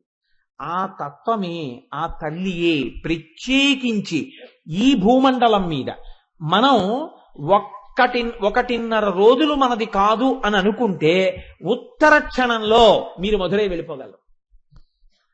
ఏముందండి, ఇవాళ సర్కార్ ఎక్కితే తెల్లారేపటికి చెన్నై, అక్కడ మళ్ళీ వైఘై ఎక్స్ప్రెస్ ఎక్కితే మధ్యాహ్నానికో సాయంకాలానికో మధురై వెళ్ళిపోతారు. చిత్రం ఏమిటో తెలుసా అండి, సుబ్రహ్మణ్యాంశలో పుట్టినటువంటి వాడు ఉగ్రపాండ్యన్ అయితే సుబ్రహ్మణ్యేశ్వరుడి యొక్క కళ్యాణం జరిగినటువంటి ఇంకొక కోవిల కూడా అక్కడే మధురైకి చాలా దగ్గరలో ఉంటుంది. సుబ్రహ్మణ్యుడు చాలా గొప్ప క్షేత్రం, పరమోత్కృష్టమైన క్షేత్రం. పూర్వం అందుకే ఎవరైనా పుస్తకం రాస్తే ఇందులో లోకానికి పనికొచ్చే విషయాలు ఉన్నాయా లేవా అంటే మధురై తీసుకెళ్లేవారు. సరస్వతీ కోనేరులో పుస్తకం పడేసేవారు. పుస్తకం మునిగిపోతే దాన్ని వదిలిపెట్టి వచ్చేసేవారు. పుస్తకం పైకి తేలితే ఇది లోకానికి పనికొస్తుందని పట్టుకొచ్చి ప్రతులు రాసేవారు. ఆ కోనేరొక్కటే చెప్పేసేది, అది పనికొస్తుందో పనికిరాదో చెప్పేసేది. అటువంటి కోనేటితో సహా ఎన్నో చిత్రములు కలిగినటువంటి క్షేత్రము మధురై క్షేత్రం. అటువంటి మధురైలో ఉన్న అమ్మ మీనాక్షి. ఇప్పుడు ఆ మీనాక్షి చూపులతో పోషించి చూపుల యొక్క కారుణ్యము చేతనే ఇక్కడ నిలబడిపోయింది. అలా నిలబడిపోయిన తల్లికి చేసిన ప్రస్తుతియే వక్త్రలక్ష్మీ పరివాహ చలన్మీ నాభలోచన. ఇప్పుడు చెప్పండి, ఈ నామం గురించి చెప్పుకుంటూ ఈ నామం గురించి వింటూ అది మీనాక్షియే అని మీరు అన్న మరుక్షణంలో మీ మీద ఎవరి చూపులు పడుతున్నాయి? మీనాక్షి అమ్మవారి చూపులు పడుతున్నాయి. మీనాక్షి సృష్టిస్తుంది, పోషిస్తుంది, లయం చేస్తుంది. మీ అజ్ఞానాన్ని లయం చేస్తుంది, మిమ్మల్ని పోషిస్తుంది. కోరికలు ఉన్నటువంటి వాళ్ళకి అయ్యో వంశం రాలేదన్న కోరిక, పిల్లలు పుట్టలేదన్న కోరిక, ఇటువంటి కోరికలు ఉన్నవారి యందు ఆ కోరికలు తీరేటట్టుగా ప్రకాశింపచేస్తుంది. కాబట్టి ఇన్ని ఏకకాలమునందు ఇయ్యగలిగిన తల్లి, అక్కడి నుంచి చూసి ఇక్కడ కోరికలు తీర్చగలిగిన తల్లి. కాబట్టి ఆ మీనాక్షి అన్న నామము అంత గొప్ప నామము. అమ్మ ఓసారికి చూడు అని మీరంటే ఆవిడ పట్ల అపచారం. ఎవరినైనా అయితే ఓసారికి చూడండి అనాలట. అమ్మ అంటే చాలట, ఆవిడ వెంటనే మీ వంక చూస్తుందట. ఎదరెదర మీరు చూద్దరు కానీ భవానిత్వం దాసే అని శంకరాచార్యుల వారు శ్లోకం చేశారు. భవానీ అనేటప్పటికీ ఆవిడ మోక్షం ఇచ్చేస్తుంది. కాబట్టి అటువంటి తల్లి, అందుకని ఆ తల్లి కన్నులకు మీనముల చేత సంకేతించి మీనాక్షి అన్న పేరు ఇచ్చారు. మీరు చూడండి, ఇందులో ఒక గమ్మత్తైనటువంటి విషయాన్ని ప్రతిపాదన చేస్తారు. అమ్మవారి కన్నులు కారుణ్యముతోటే ఉన్నాయా, మీకు పనికొచ్చే ఇతర విషయాలు ఇంకా ఏమైనా ఉంటాయా? కారుణ్యము అన్న మాట నేను వాడగానే ఇలాంటి సభల్లో ఉన్న పెద్దలు ఎవరు కాదన్నారు అనుకోండి, నాలాంటి మూర్ఖుడు ఒకడు ఉంటాడు. వాడు ఏమంటాడంటే, నాకెందుకండి కారుణ్యం, ఐ హేట్ సింపతి అంటాడు. నాకేం కారుణ్యం అక్కర్లేదే, నాకెందుకండి కారుణ్యం, నేనేమంత ఇంకొక కారుణ్యం మీద బతకవలసినంతటువంటి దైన్యంతో నేను లేనే. మీకు ఒకవేళ కారుణ్యం కావలసి వస్తే మీరు అనుభవించండి ఆ కారుణ్యం, నాకెందుకు అంటాడు. కాబట్టి అమ్మ కన్నులలోని కారుణ్యమును అనుభవించు అన్నాం అనుకోండి, ఇప్పుడు నాకు అంత పెద్ద అవసరం ఏముందండి అంటాడు. కాబట్టి అమ్మ కన్నులలోని కారుణ్యం అంటే ఎన్ని పాయలుగా ప్రవహిస్తుందో చూపిస్తారు. ఒక్క గోదావరి త్రయంబకంలో బయలుదేరింది అనుకోండి, ఎన్ని పాయలవుతుందో. ఎన్ని పాయలైనా అంతటా తీయని నీరే. ఎన్ని పాయలై ఎన్ని రకాలుగా కారుణ్యము విస్తరిల్లుతోందో మీరు చూసిన తరువాత ఏ పాయ మీరు వద్దనంటారో నాకు చూపించండి. ఒక నది ప్రవహిస్తుంది, మీరు బాగా గమనించండి. ప్రవహించేటప్పుడు ఒక అరణ్యంలోనూ ప్రవహిస్తుంది, చిన్న చిన్న ఊళ్ళ నుంచి ప్రవహిస్తుంది, క్షేత్రాల ముందు నుంచి ప్రవహిస్తుంది. ఒక చోట అమ్మవారి అనుగ్రహం అని మీరు అనవలసి ఉంటుంది. ఆ నది ఒడ్డున పెద్ద పెద్ద నగరములు వస్తాయి. ఈ నగరము రావడానికి ప్రధాన హేతు ఏది అంటే అక్కడ నది ఉండడమే. ఒక రాజమండ్రి అంత విస్తరిల్లడానికి కారణమేమి అంటే ఆ రాజమహేంద్రి ఏర్పడడానికి కారణం గోదావరి. నాకు బొంబాయి వెళ్ళినప్పుడు అదే అనిపించేదండి. నేను బొంబాయిలో ఉపన్యాసాలు చెప్పేసి బయలుదేరి వచ్చేస్తున్నప్పుడో బయలుదేరి వెడుతున్నప్పుడో నాకు జ్ఞాపకం లేదు, కానీ మా మోహన్ రావు గారితో వచ్చేస్తూ విమానం ఆకాశంలోకి లేచిపోయిన తర్వాత కొద్ది ఎత్తులో ఉన్నప్పుడు ఆ పైనుంచి చూస్తే, ఓయ్ బాబోయ్ ఎంతటి మహానగరం, ఎన్ని లక్షల ఇళ్ళు. ఒక మనిషి ఇంకొక మనిషి దగ్గరికి వెళ్ళాలంటే 4 గంటలు 5 గంటలు ప్రయాణం, విసిగిపోతాడు. రోడ్లన్నీ పొగే, ఎక్కడ చూసినా జనమే, చీమల బారులు, అన్ని కార్లు, అసలు నడవడానికి ఉండదు. ఇంతటి మహానగరంలో ఇన్ని లక్షల మంది ఇంత సంతోషంగా బతికేస్తున్నారు. ఇంతమందికి నీళ్లు దొరికేస్తున్నాయి, పక్కన సముద్రం తప్ప ఏమీ లేదు. ఇంతమందికి నీళ్లు దొరుకుతాయి, ఇంతమందికి కరెంటు దొరుకుతుంది. ఒక్కనాడు పవర్ కట్ ఉండదు. కటిక పేదవాడు పూరి గుడిసెలో ఉన్నవాడి దగ్గర నుంచి ఐశ్వర్యమునకు హద్దు చెప్పగలిగినటువంటి వాళ్ళ వరకు ఆ బొంబాయి నగరంలోనే ఉన్నారు.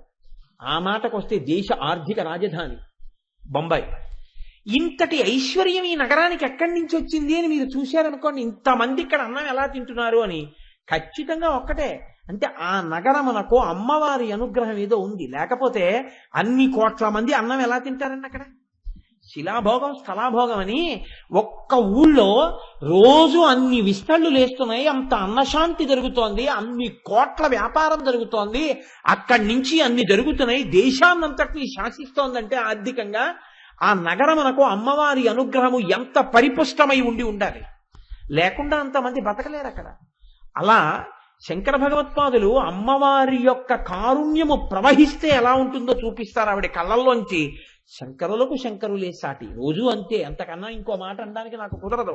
ఆయన అంటారు, విశాలా కళ్యాణి స్ఫుటరుచిరయోధ్యా కువలయై కృపాధారాధారా కిమపి మధురా భోగవతిక అవంతే దృష్టిస్తే బహునగర విస్తార విజయ ధ్రువం తత్తన్నామ వ్యవహరణ యోగ్యా విజయతే అన్నారు. అమ్మా, మహారాజు దండయాత్రకు బయలుదేరుతాడు. బయలుదేరినప్పుడు తను పరిపాలించేటటువంటి రాజధాని ఎక్కడో ఉంటుంది. కృష్ణదేవరాయల వారు పరిపాలించినటువంటి విజయనగరం కర్ణాటకలో ఉంది, హంపీలో, ఆంధ్రదేశానికి బోర్డర్లో.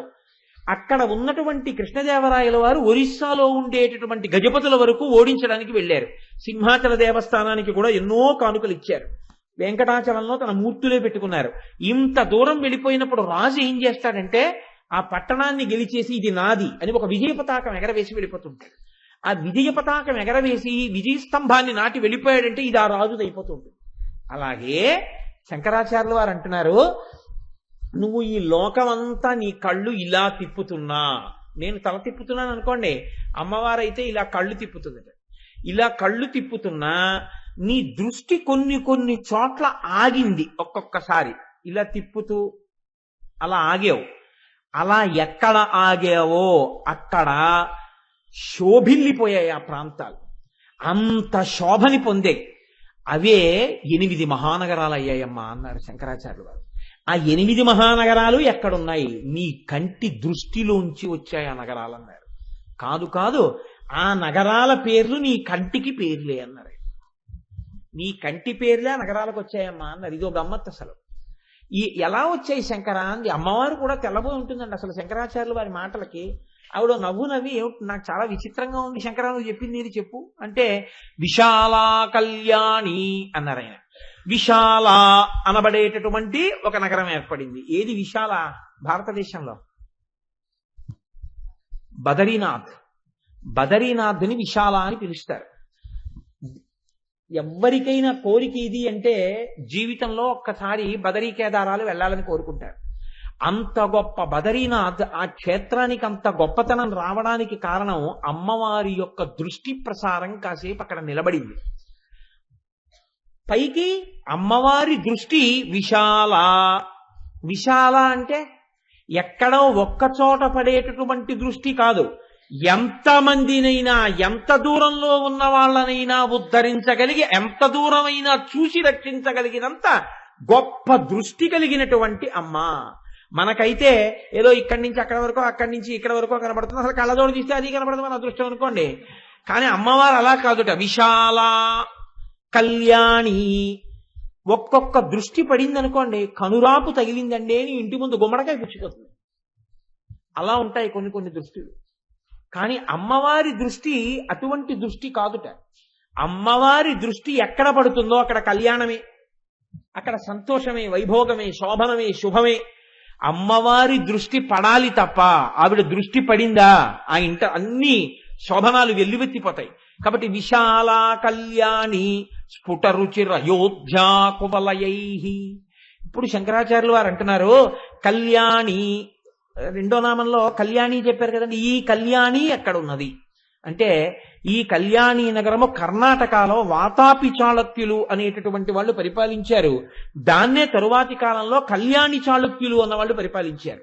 కాబట్టి కర్ణాటకలో ఉన్నటువంటి కళ్యాణి తప్ప బొంబాయిలో ఉన్నటువంటి కళ్యాణ్ కాదు. అది కర్ణాటకలో ఉన్న కళ్యాణిని అమ్మవారి కంటి పేరుగా వచ్చినటువంటి నగరం అని చెప్తారు. ఇటువంటి కళ్యాణి నగరం ఎటువంటిదో అలాగే మూడవది స్ఫుటరుచిరయోధ్యా కువలయై. అమ్మా, నీ కన్నులు అయోధ్యతో సమానము. నా కన్నులకి అయోధ్యకి సంబంధం ఏమిటి శంకరా అంటే, శంకరాచార్యులు వారు అంటారు, అయోధ్య అంటే ఏమిటి? గెలవలేనిది, గెలవబడనిది, కాబట్టి దానికి అయోధ్య అని పేరు, శత్రువులు గెలవలేనిది. అమ్మవారి కన్నులకు అయోధ్య అన్న పేరు ఎందుకు వచ్చిందిట? అయోధ్య కువలయైహి, నల్ల కలువల చేత గెలవబడని కన్నుల సౌందర్యం ఉన్నది. అంటే అంత నల్లని కన్నులు ఉన్నదిట. అమ్మవారి కన్ను ఎరుపెక్కదు. ఎవడు ఎంత తాత్సారం చేయనివ్వండి, ఎంత అల్లరి చేయనివ్వండి లోకంలో, ఆ తల్లి మాత్రం చిరునవ్వు నవ్వుతూ ఉంటుంది. కోపం తెచ్చి పెట్టుకుంటుందే తప్ప అమ్మకి నిజంగా కోపం ఏమిటండి? అందుకే ఆవిడికి ప్రళయతాండవం లేదు. ప్రళయతాండవ సాక్షిణి, ఆవిడ చూస్తుంది అంతే. ఆవిడ లాస్య ప్రియా, ఆవిడ లాస్యం చేస్తుంది తప్ప ఆవిడ నాట్యం చేయదు. అలా తాండవం చేసేవాడు, మహాప్రళయం చేసేవాడు, దానికి ఆయన ఉన్నారు. ఆవిడ సాక్షిని, అలాంటి పనులు ఆవిడ చేయదు. అమ్మతనం అంటే అమ్మతనమే, ఆ అందం అలా తీసుకొచ్చారు ఋషులు. కాబట్టి ఇప్పుడు ఈ తల్లి యొక్క వైభవానికి అమ్మ కన్నులు చాలా నల్లగా ఉంటాయి.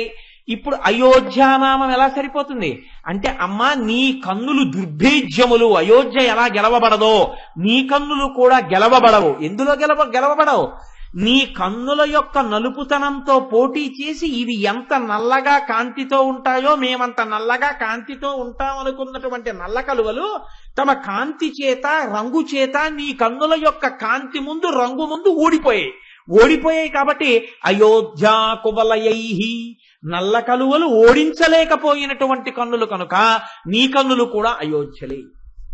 ఇది అమ్మవారి కన్నుల అందం చెప్పడానికి బాగుందేమో కానీ మనకేం పనికొస్తుందండి అని మీరు అడగచ్చు. విశాల అన్నప్పుడు ఆవిడ దృక్కు విశాలంగా ఉంటుంది కాబట్టి ఎక్కడున్నా మన మీద పడింది, బాగుంది. కళ్యాణి, ఆ అమ్మ దృష్టి పడితే మనకి చక్కగా అన్ని శుభాలు జరుగుతాయి, బాగుంది. అయోధ్య, ఆవిడ కన్ను యొక్క సౌందర్యము గెలవబడనిది. దీనివల్ల నాకేమిటి లాభం అంటే, ఇక్కడే మీరు కొంచెం జాగ్రత్తగా గమనిస్తే మీకు ఒక లక్షణం గోచరిస్తుంది. అమ్మవారి కన్నుల యొక్క నలుపు గెలవబడలేదు అంటే ఆ అమ్మ కన్ను ఎరుపెక్కదు. అమ్మ కన్ను ఎరుపెక్కకపోవడమే మీకు శ్రీరామ రక్ష. అమ్మ కన్నే ఎరుపెక్కుంటే రావణాసురుడు ఎప్పుడో నిహతుడైపోయి ఉండేవాడు.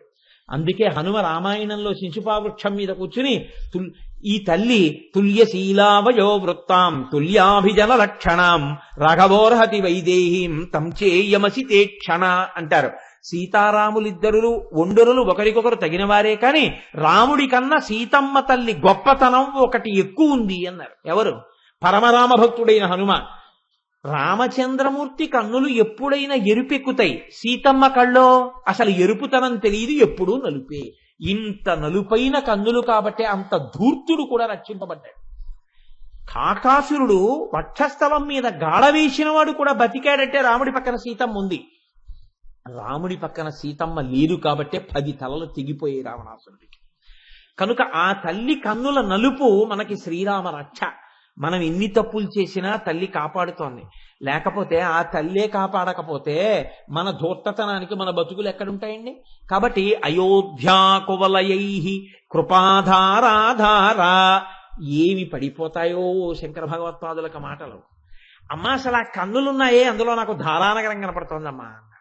ధారానగరం అంటే భోజరాజు గారి రాజధాని. ధారానగరం ఎలా కనపడుతోంది శంకరా నీకు? ఓ బాగుంది, ముందు 3 చాలా బాగా చెప్పావు, బాగుందయ్యో.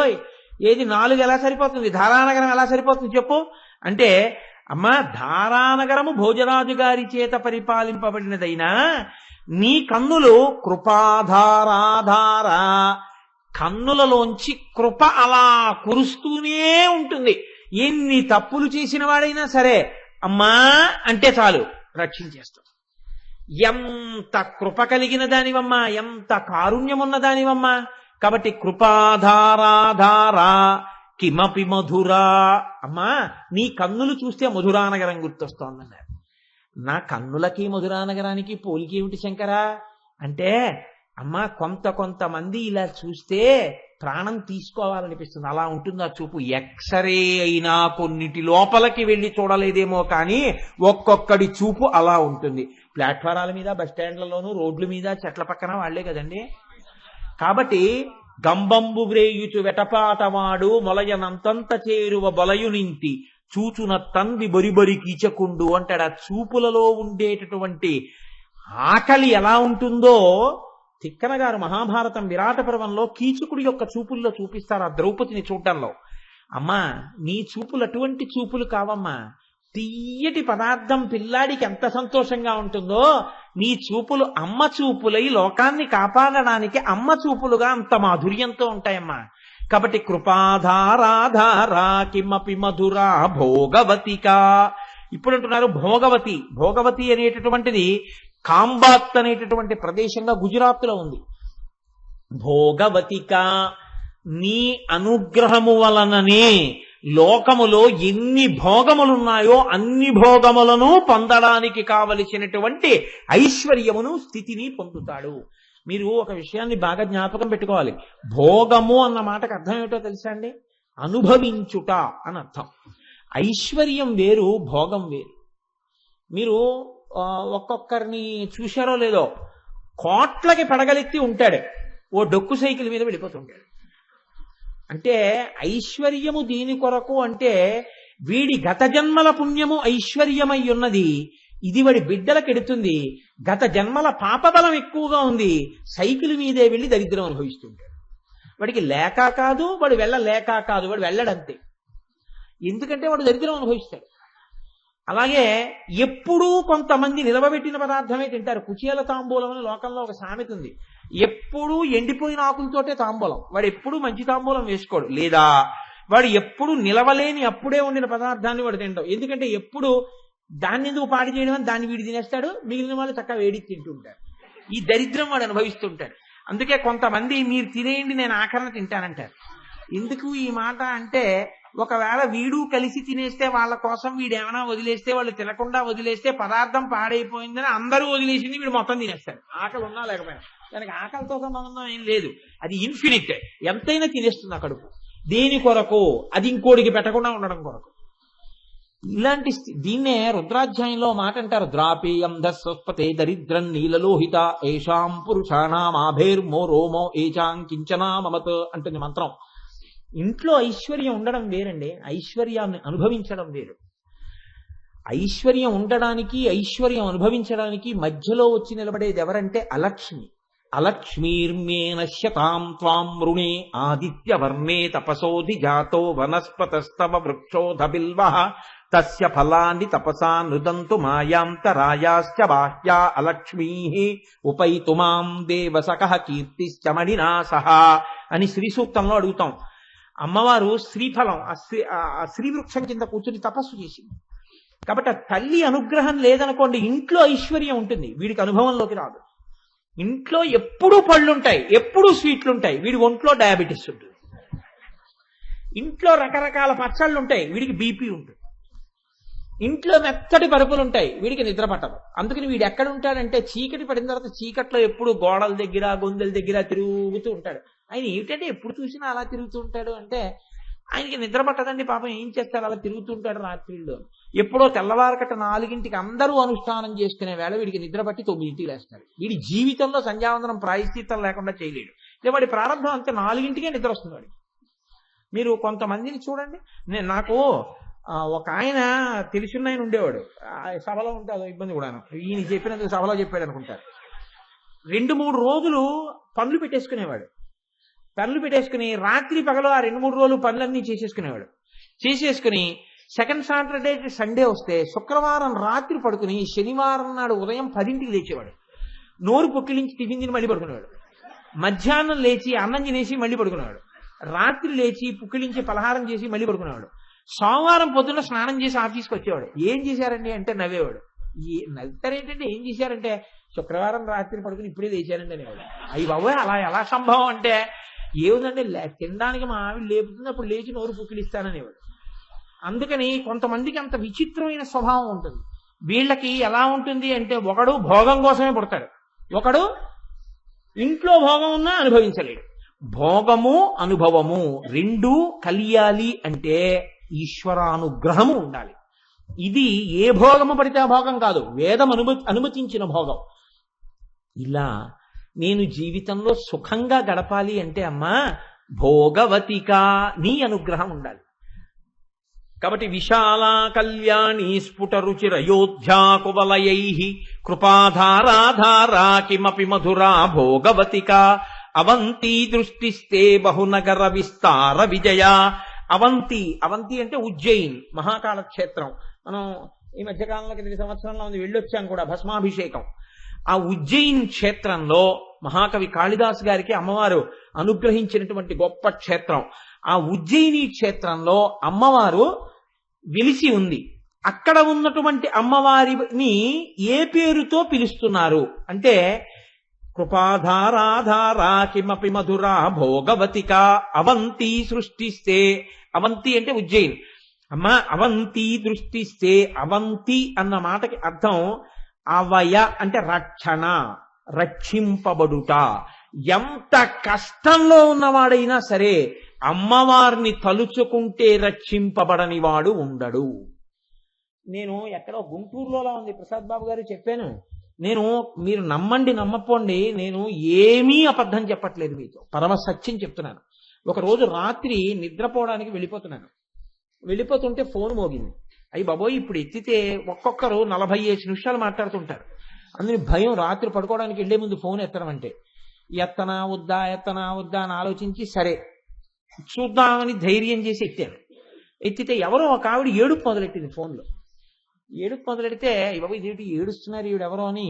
నేను అమ్మ మీరు సంభాళించుకుని మాట్లాడండి, మీరు ఎవరికి చేద్దామని అసలు ఫోన్ చేశారు అని అడిగా. అంటే ఏదైనా దుర్వార్త ఎవరికో చేయబోయి నాగం చేసేసిందేమో అంటే ఆవిడ చాగంటి కోటేశ్వరరావు ఇల్లేనా అండి. అమ్మా నేని. అయితే మీరు ఎందుకు దుఃఖపడుతున్నారు, మీరెవరు అసలు, ఎందుకు నాకంత దుఃఖంతో ఫోన్ చేస్తున్నారు అని అడిగారు. అడిగితే ఆవిడ అన్నారు, కోటేశ్వరరావు నేను ప్రస్తుతం హైదరాబాద్లో ఉన్నాను, నేను ఎప్పుడో ఎక్కడో మీరు ప్రసంగం చేస్తుండగా విన్నాను. అకస్మాత్తుగా మా వారు అన్నం తింటూ టేబుల్ మించి కింద పడిపోయారు. టేబుల్ మించి అంటే కుర్చీలోంచి కింద పడిపోతే ఆయన ఆసుపత్రికి తీసుకెళ్ళాం. డాక్టర్స్ ఏం చెప్పారంటే ఈయనకి చాలా అత్యవసరంగా గుండెకి శస్త్రచికిత్స చెయ్యాలి. ఏవో మూసుకుపోకూడనంత రీతిలో ఆయన గుండె కవాటములు మూసుకుపోయి ఉన్నాయి, ఉత్తర క్షణం తీసుకెళ్ళమన్నారు. తీరా ఇక్కడికి తీసుకొచ్చిన తర్వాత ఆపరేషన్ తొందరగా చేస్తే తప్ప బతకడానికి అవకాశం లేదు. ఆపరేషన్ చెయ్యడానికి వీలు లేనంత రీతిలో ఇతర రుగ్మతలు కొన్ని ఉన్నాయి, షుగర్ లాంటివి. ఇప్పుడు ఆయన బతుకుతాడా బతకడా ఆయన ఉన్న స్థితిలో అన్నది మేము చెప్పడం కష్టమని ఆయన్ని లోపలికి తీసుకెడుతున్నారు. పిల్లలు ఇంకా కన్యాదానం చెయ్యవలసిన స్థితికి వచ్చి ఉన్నారు, మేము కన్యాదానం చెయ్యాలి. ఈ స్థితిలో నాకు ఏమీ తోచక మీకు ఫోన్ చేశాను.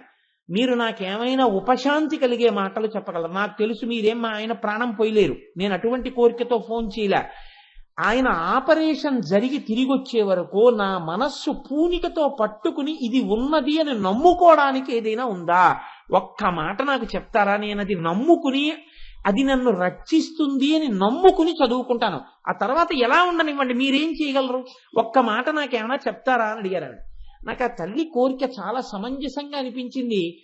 యథార్థంగా మీకు చెప్తున్నాను, నాకు కూడా ఏం చెప్పాలో అర్థం కాలేదు. అలా ఏం రెడీ రకమారుగా దీనికి ఇలా చెప్పని సమాధానాలు ఉండవు లోకంలో. ఆవిడ కూడా చెప్తున్నారు, నువ్వేం బతికించలేవు నా భర్తనని, నేనేం చేయగలను ఆవిడికి. నేను ఆలోచించి ఎందుకు వచ్చిందో నాకు ఆలోచన, నేను అన్నాను, అమ్మ పసుపు కుంకములు అనేటటువంటివి అమ్మవారి చేత అనుగ్రహింపబడాలి. సువాసిని అన్నది అమ్మవారి అనుగ్రహం. మీరు ఒక పని చేయండి, పరమశివుడు హాలాహలం తాగినా శరీరమునకు ఇబ్బంది రాలేదు, కారణం నీ మంగళ సూత్రమే, నీచవితాటంకములే అని శంకరాచార్యుల వారు సౌందర్యలహరిలో శ్లోకం చేశారు. సుధామప్యాస్వాద్య ప్రతిభజ జరా మృత్యుహరిణీం అంటూను. మీరు సౌందర్యలహరి పుస్తకం ఒకటి పట్టుకుని మీ వారు రేపు ఆపరేషన్ టేబుల్ మీద ఆపరేషన్ అయిపోయే వార్త వచ్చేంత వరకు ఆ తల్లి నమ్ముకున్న శ్లోకం చదువుకోండి. అంతకన్నా చెప్పడానికి నాకు ఏం తెలియదమ్మా అన్న. చాలు ఈ ఒక్క మాట, నేను నమ్ముకున్న ఆవిడ పాదాలు పట్టుకుంటానన్నారు ఆవిడ. ఆ తల్లి నాకు మర్నాడు ఫోన్ చేశారు.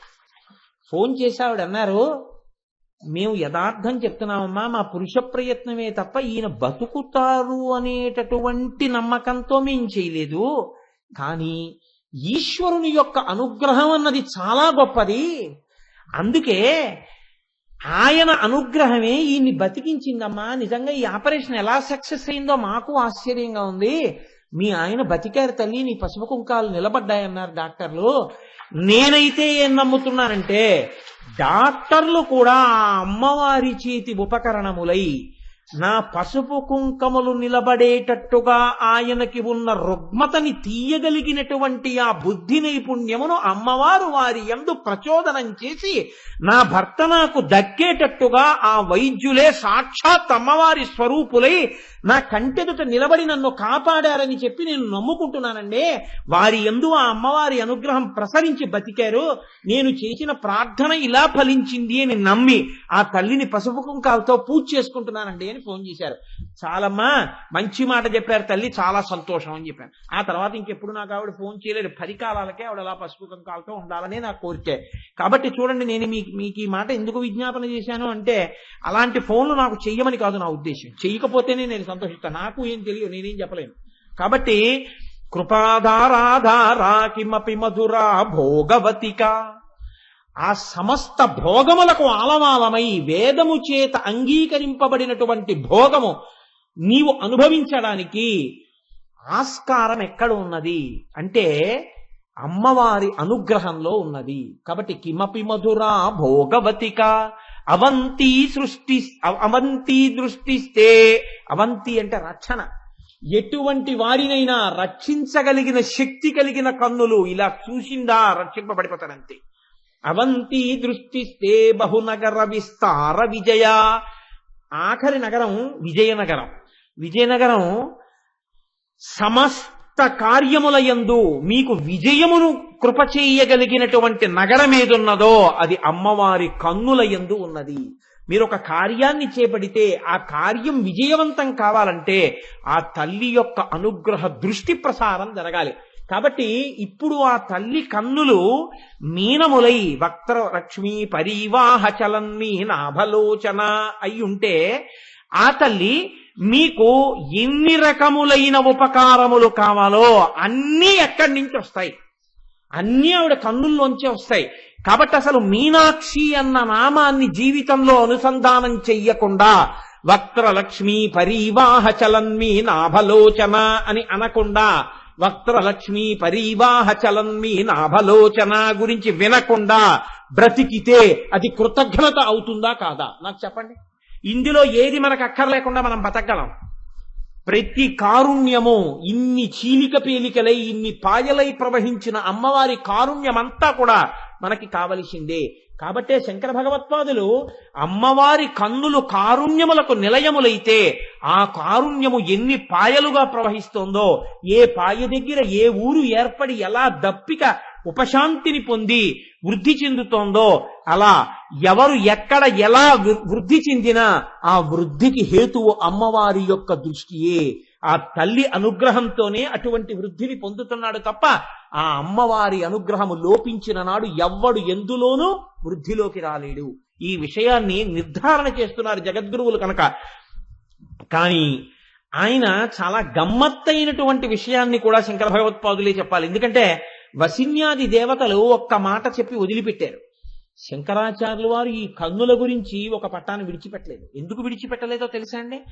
ఇన్ని కోణాలలో నువ్వు బాగా వింటే అమ్మవారి కన్నులలో నీ కన్నులు కలిపి చూసి నిన్ను నీవు రక్షించుకోగలవు. అమ్మవారి కబరీబంధం చూడడం కష్టం, అమ్మవారి యొక్క కనుబొమల దర్శనం చేయడం కష్టం. అమ్మవారి కన్నులు చూడడానికి మీకు ఏ బెంగా ఉండదు.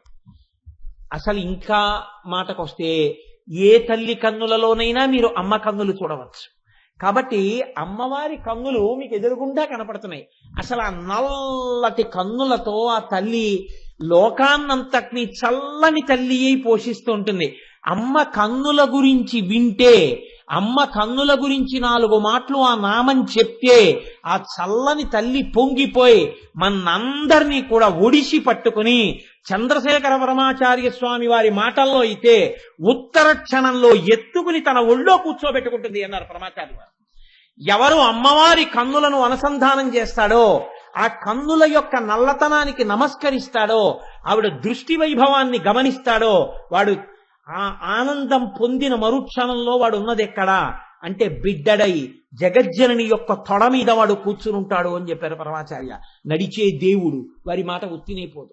కాబట్టి శంకర భగవత్పాదులు అంటారు, శివే శృంగారార్ధ్రా తదితర జనే కుచ్చనపర సరోషా గంగాయాం గిరిజ చరితే విస్మయవతి హరాహిభ్యో భీతా సరసిరుహ సౌభాగ్య జననీం సఖీషు స్మేరాతే మయి జనని దృష్టి సకరుణ.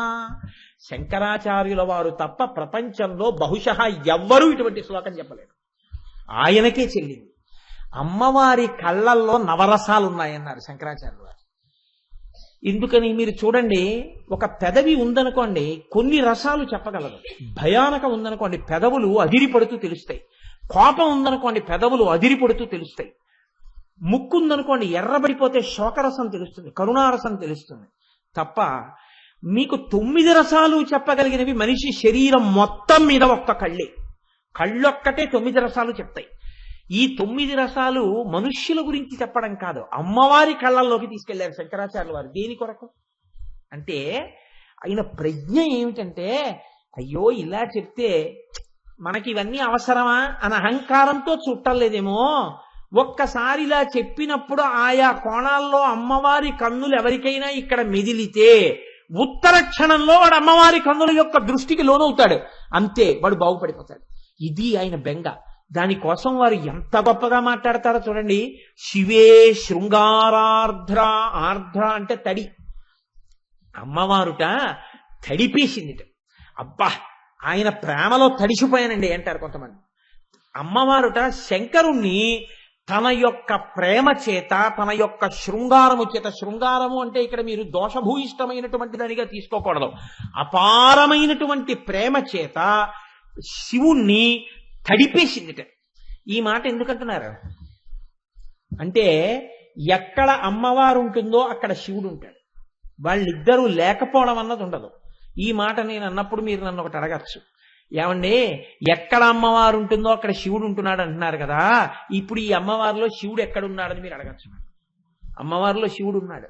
ఎక్కడున్నాడో తెలుసా అండి?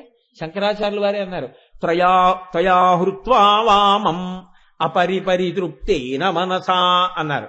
పరమశివుడు తన శరీరంలో ఇచ్చింది వామార్థ భాగమే ఇచ్చాడు అమ్మవారికి.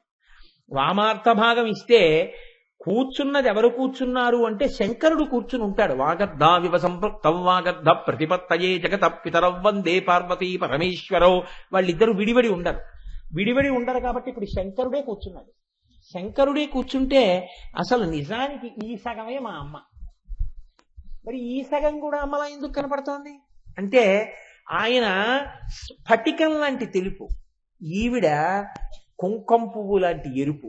ఈ తెలుపు మీద ఈ ఎరుపు వచ్చి పడిపోయేటప్పటికి ఈ తెలుపు ఎరుపెక్కిపోయింది. అందుకే మీకు ఈ తెల్లగా కనపడాలి. అదే శివే శృంగారార్ధ్ర. ఆవిడ యొక్క ప్రేమ యందు తడిసిపోయాడయా శంకరుడు. లేకపోతే దక్షిణామూర్తి అయిపోతాడు. నీకు నాకు దొరకడు అసలు. ఆయన కదిలాడంటే అమ్మవారి అనుగ్రహమే. కాబట్టి శివుణ్ణి తడిపేసింది. తదితరజనే కుత్సనపరా. ఆవిడ అందం శివుడి కొరకు మాత్రమే. మీకు ఆవిడ ఎప్పుడు అమ్మ మాత్రమే. మీరు ఎప్పుడు అమ్మవారి గురించి చెప్పినా, ఎప్పుడు అమ్మా అన్నా, ఎప్పుడు అమ్మవారి శ్లోకం చదివినా ఎలా మాట్లాడవలసి ఉంటుంది అంటే కొడుకుగానే మాట్లాడాలి. మగవాడిగా అమ్మవారి గురించి మాట్లాడతాను అన్నారనుకోండి, కుత్సనపరా, కళ్ళల్లో బీభత్సరసం కనపడుతుంది. ఎవడురా ఏమిటి నా దగ్గరికి వచ్చి మగవాణ్ణని మాట్లాడటమా? మగవాడిలా నిలబడ్డామంటే ఆవిడ్ని ఆడదానిగా చూడకు, అమ్మగా చూడు. నువ్వు అమ్మగా చూస్తే నేను నీకు తల్లిగా నిలబడతాను, తల్లినై నిలబడతాను. శివుడు తప్ప వేరొకడు నా యందు మగవాడిగా నిలబడ్డానికి వీల్లేదు. ఇంకొకడు నిలబడితే కొడుకుగా నిలబడాలి. అమ్మతనాన్ని చూసి నిలబడితే నిన్ను నా ఒళ్ళో కూర్చోపెట్టుకుంటాను. కాబట్టి శివే శృంగారార్ధ్ర తదితరజనే కుత్సనపరా సరోషా గంగాయాం. అమ్మవారి కళ్ళల్లోట ఒక్కసారి ఆ రౌద్రరసం కనపడిందిట. రౌద్రరసం ఎందుకు కనపడుతుంది? శంకరాచార్యులు వారి గొప్పతనం ఏమిటో తెలుసా అండి? మహిషాసుర మర్దనీ గురించో లేకపోతే శుంభనిశుంభుల యొక్క మర్దనం గురించో చెప్పచ్చు. కానీ ఇంత అందమైన శ్లోకం చెప్తున్నప్పుడు చక్ర పొంగల్లో ఉప్పు కణికి వచ్చేసినట్టు ఉంటుంది. అలా మహిషాసుర మర్దనం కన్ను ఎర్రబడిందంటే ఎంత గమ్మత్తుగా చెప్పారో తెలుసా అండి ఆయన. ఒక రోజున పార్వతీదేవి పరమశివుడి పక్కన కూర్చుందిట సభలో. సరస్వతీదేవి వీణ వాయిస్తోంది. వసిన్యాది దేవతలు స్తోత్రాలు చేస్తున్నారు, కవులు పాడుతున్నారు. అందరూ పరమశివుడి యొక్క వైభవాన్ని కీర్తిస్తున్నారు. కీర్తిస్తుంటే అమ్మవారు ఇలా చూసిందనుకోండి, సభలో బాగుండదు. ఇలా చూడకుండా ఇలా క్రీగంట చూసుకుంటూ, అబ్బా ఇంత గొప్పవాడు మా ఆయనని ఇలా చూసుకుని సంతోషపడిపోతుంది. ఈ సమయంలోనే శంకరుడు కూడా చూశాడనుకోండి, ఎదరనామాల్లో చూతురు కనవాడు బొగ్గలు ఇరిపెక్కుతాయన్నారు శంకరాచార్యులు వారు. వసిన్యాది దేవతలు కూడా అదే చెప్పారు. ఇంత సంతోషంలో ఉండగా ఈయన్ని కీర్తిస్తుంటే శంకరుడి యొక్క జటాజులంలోంచి గంగమ్మ తొంగి చూసింది. ఎందుకని? నాకు భర్తే కదా అని. ఎంత పార్వతీదేవైనా, ఎంత లలితాపరాభట్టారికైనా తన భర్త కీర్తిని భార్యగా పంచుకోవడానికి ఇంకొకళ్ళు కనపడేటప్పటికీ ఇలా చూసిందిట. ఏమిటి విషయం? ఏదో భరించాడు కాబట్టి భర్త తప్ప మంగళసూత్రం నాది అని. అమ్మ బాబోయ్ అని లోపలికి వెళ్ళిపోయింది. సరోషా గంగాయాం, అమ్మా నీ కళ్ళల్లో అప్పుడు కనపడింది రౌద్రరసం అన్నారు శంకరాచార్యులు వారు. అప్పుడు మీరు ఒక్కసారి అమ్మవారి కళ్ళని ఊహించుకోండి. ఇది చెప్పేటప్పుడే మీకు ఆశ్చర్యం ఏమిటో తెలుసా అండి? ఈ మాటలు చెప్పేటప్పుడు మీరు అమ్మవారిగా అభినయించకుండా ఉండలేరు. దానిలో మీ మనసు తన్మయావస్థని పొందినప్పుడు మీరే అమ్మవారైపోయి కళ్ళవి అలా కదులుతాయి. అంటే ఉత్తర క్షణంలో మీ యందు ఆవాహనం అయిపోయింది అనమాట ఆవిడ. అంతే, జన్మధన్యమైపోయింది వింటున్న వారికి. అంతే, అది శంకరాచార్యులు వారి ప్రజ్ఞ అంటే.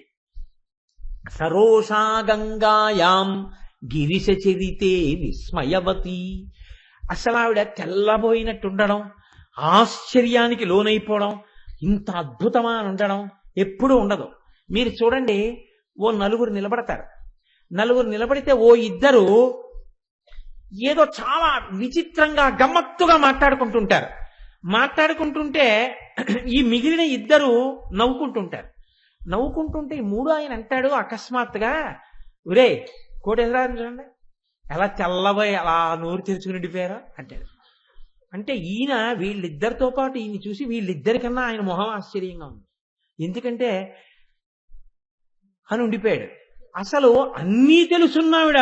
ఆవిడ సర్వజ్ఞ, సాంద్రకరుణ.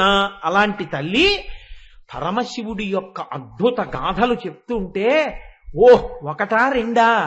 మన్మధుడి మీద విజయం, గంగావతరణంలో గంగమ్మని జటాజూటంలో పట్టుకోవడం, ఆ గజాసురుణ్ణి సంహరించడం, ఆయన తోలు తీసి బట్టగా కట్టుకోవడం, పెద్ద పుల్ని చంపడం, దాని తోలు ఉత్తరీయంగా వేసుకోవడం, త్రిశూలాన్ని చేతిలో పట్టుకోవడం, త్రిపురాసురుల్ని సంహారం చేయడం, ప్రళయతాండవం చేయడం, దక్షిణామూర్తిగా కూర్చోవడం, సనకర సనందనాదులకి జ్ఞానం ఇవ్వడం, మన్మధుణ్ణి మూడవ కట్టి మంటతో కాల్చేయడం, ఇవన్నీ వింటుంటే అబ్బబ్బబ్బబ్బ ఏమి వైభవం రా, ఏమి మహానుభావుడు రాని అని ఉండిపోతుంది. అమ్మా అప్పుడు నీ ముఖంలో అద్భుత రసం కనపడిందమ్మా అన్నారు. గిరిశ చరితే విస్మయవతి హరాహిభ్యో భీత. అమ్మవారు భయపడింది అన్నారు అనుకోండి, ఏదో మెరుపు మెరిచింది, ఏదో అస్త్రం వేశాడు, ఎవడో రాక్షసుడు ఏదో వేశాడు, వేస్తే అమ్మవారు భయపడింది కొంచెం అన్నారు అనుకోండి, బాగుండదు. అమ్మవారు ఎప్పుడు భయపడుతుంది? అసలు భయం ఏమిటి? ఆవిడ ఇంకోళ్ళ భయాన్ని తీసేస్తున్నాడు. భయాపహ, ఆవిడే భయాలు తీస్తుంది. అలాంటి తల్లికి భయం ఎందుకు ఉంటుంది? కాబట్టి ఇప్పుడు ఏదో సందర్భం తీసుకొచ్చి చెప్పేస్తే అసహ్యంగా ఉంటున్నాడు, అర్థం ఉండదు.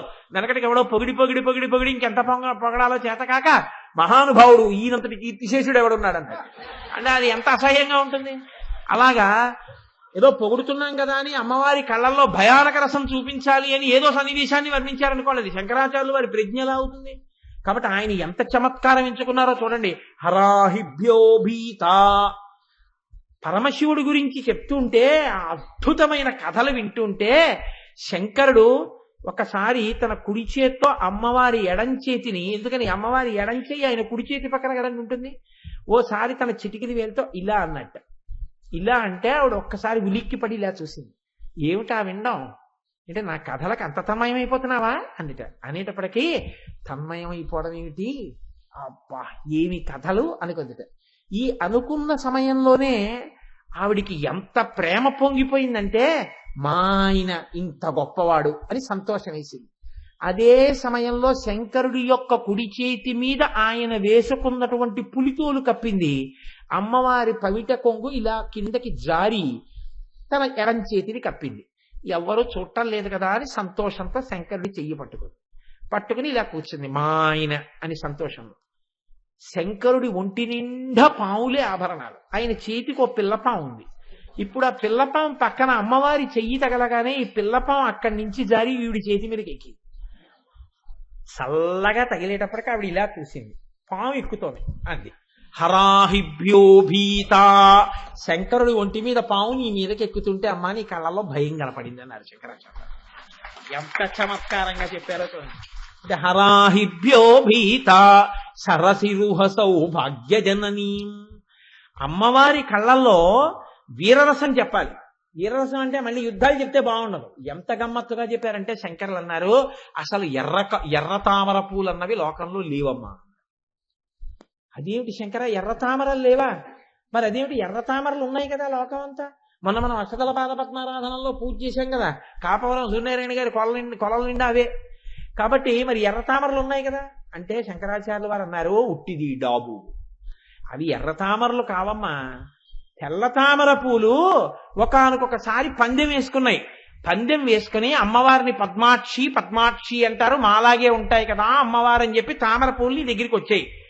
ఏమిటి, తెల్లవారేటప్పటికి వాడిపోయే మీకు నా కళ్ళకి పోలిక, ఏదో పద్మాక్షి అన్నారు కదా అని పెద్ద పోలికొచ్చారా అని నువ్వు ఇలా చూసావు అంతే. నీ కన్నులలో వచ్చిన ఎరుపు జీర తెల్లటి తామర పూలలో పడి తెల్ల తామరలు ఎర్ర తామరలుగా కనబడ్డాయి తప్ప వాటికి అవి ఎర్ర తామరలు ఎక్కడున్నాయమ్మా?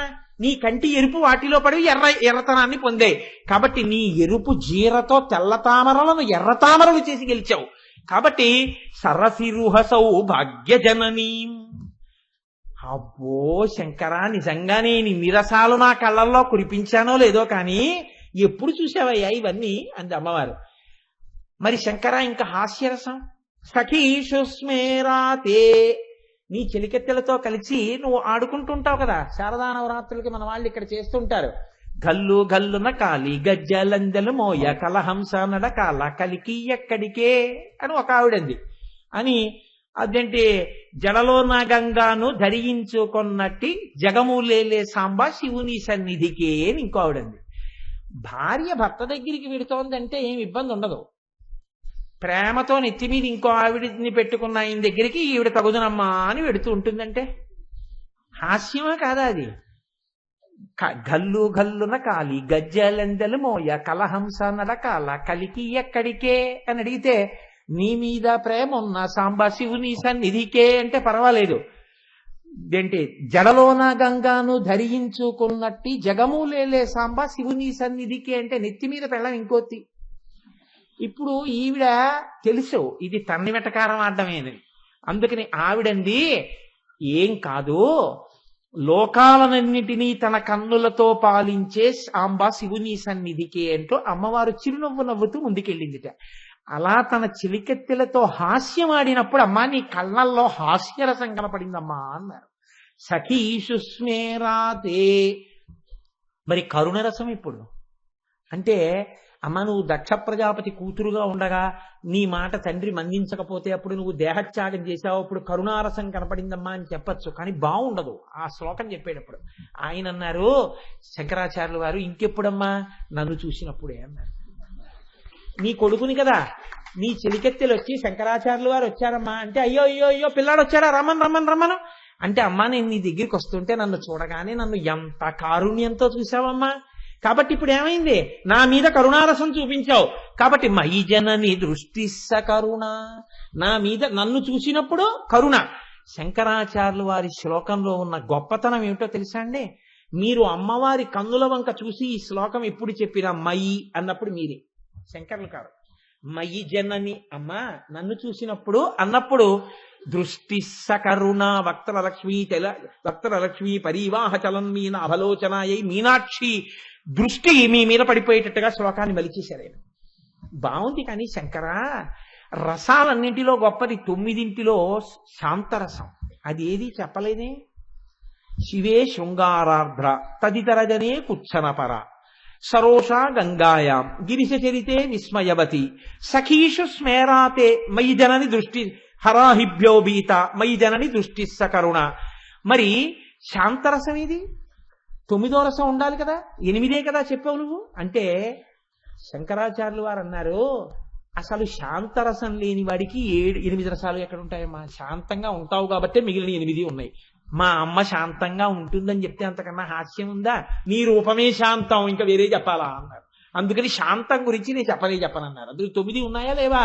9 రసాలు అమ్మవారి కళ్ళల్లో ఉన్నాయి. ఈ 8 లేనప్పుడు ఉండేది శాంతరసమే. కాబట్టి అమ్మ నీ కళ్ళల్లో 9 రసాలు ఉన్నాయన్నారు శంకరాచార్యులు వారు. ఇది ఎందుకు అంటే మీరు చూడండి, ఈ శ్లోకం నేను చెప్తున్నప్పుడు మధ్యలో ఆపలేదు. నేను కొన్ని చెప్తున్నప్పుడు మీ అందరూ చంటి పిల్లలైపోయి నవ్వారు సభలో. ఈ నవ్వు ఎందుకు వచ్చింది అంటే మీరు లోపల పొందినటువంటి అనుభూతి మీ నవ్వుగా ప్రకటనమైంది. ఈ అనుభూతి మీరు పొందుతున్నప్పుడు మీకు తెలియకుండానే అమ్మవారి కళ్ళు మీకు కనపడ్డాయి. ఆవిడ పొందిన భావన మీకు ప్రచోదనమైంది. ఇది అయిన ఉత్తర క్షణంలో ఆవిడ అనుగ్రహంతో కూడిన దృష్టి మీ మీద పడిపోతుంది, మీనాక్షి దృష్టి. ఇది మీ మీద పడేటట్టు చెయ్యడానికి శంకరులు అమ్మవారి కన్నుల మీద ఈ శ్లోకం ఇచ్చారు. ఆయన అసలు ఎన్ని చిత్రాలు చేసేసారంటేనండి, నేను ఏమి చెప్పగలను. ఒక్కొక్కసారి అనిపిస్తుంది వేదిక దిగిపోయాక, చచ్చా ఏం ప్రసంగం రా, ఏం చెప్పేవరా నువ్వు, సిగ్గుపడద్దురా నువ్వు ఇలా చెప్పినందుకు అనిపిస్తుంది.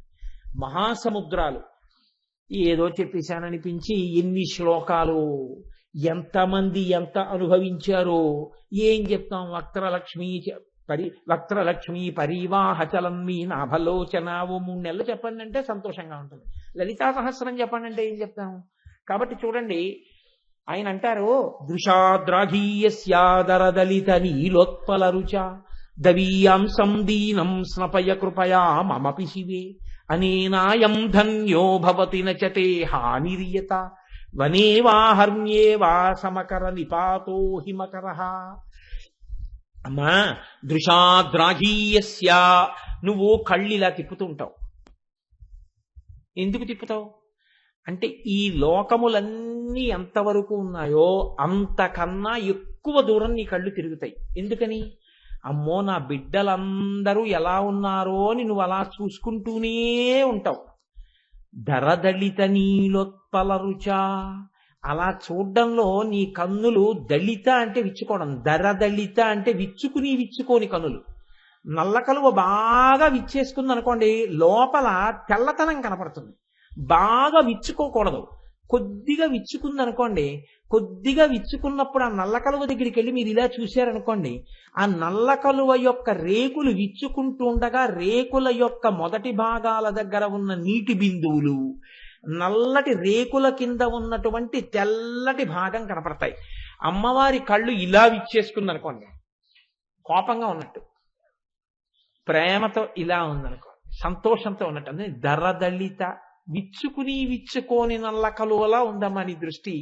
అందులో చల్లతనం ఉంది, మా పట్ల కారుణ్యం ఉంది. అందుకని నల్లటి కాంతి, చల్లటి బిందువులు. కాబట్టి దరదళిత, అటువంటి కన్నులు. ఇదే పట్టుకున్నారండి మహానుభావులు, ఒకరు కాదు. అమ్మవారి కన్నుల మీద ఎందరూ ఎంత రసాన్ని పండించారో. సుందరకాండలో ఉరిపోసుకుంటున్న సీతమ్మ తల్లికి ఎడంకన్ను ఎదిరింది. అమ్మవారి ఎడంకన్ను ఎదిరింది అనొచ్చుగా, వాల్మీకి మహర్షి అలా అనలేదు. తస్యాశుభం వామవరాళ పక్ష్మ రాజీవృతం కృష్ణ విశాల శుక్లం ప్రసందతైకం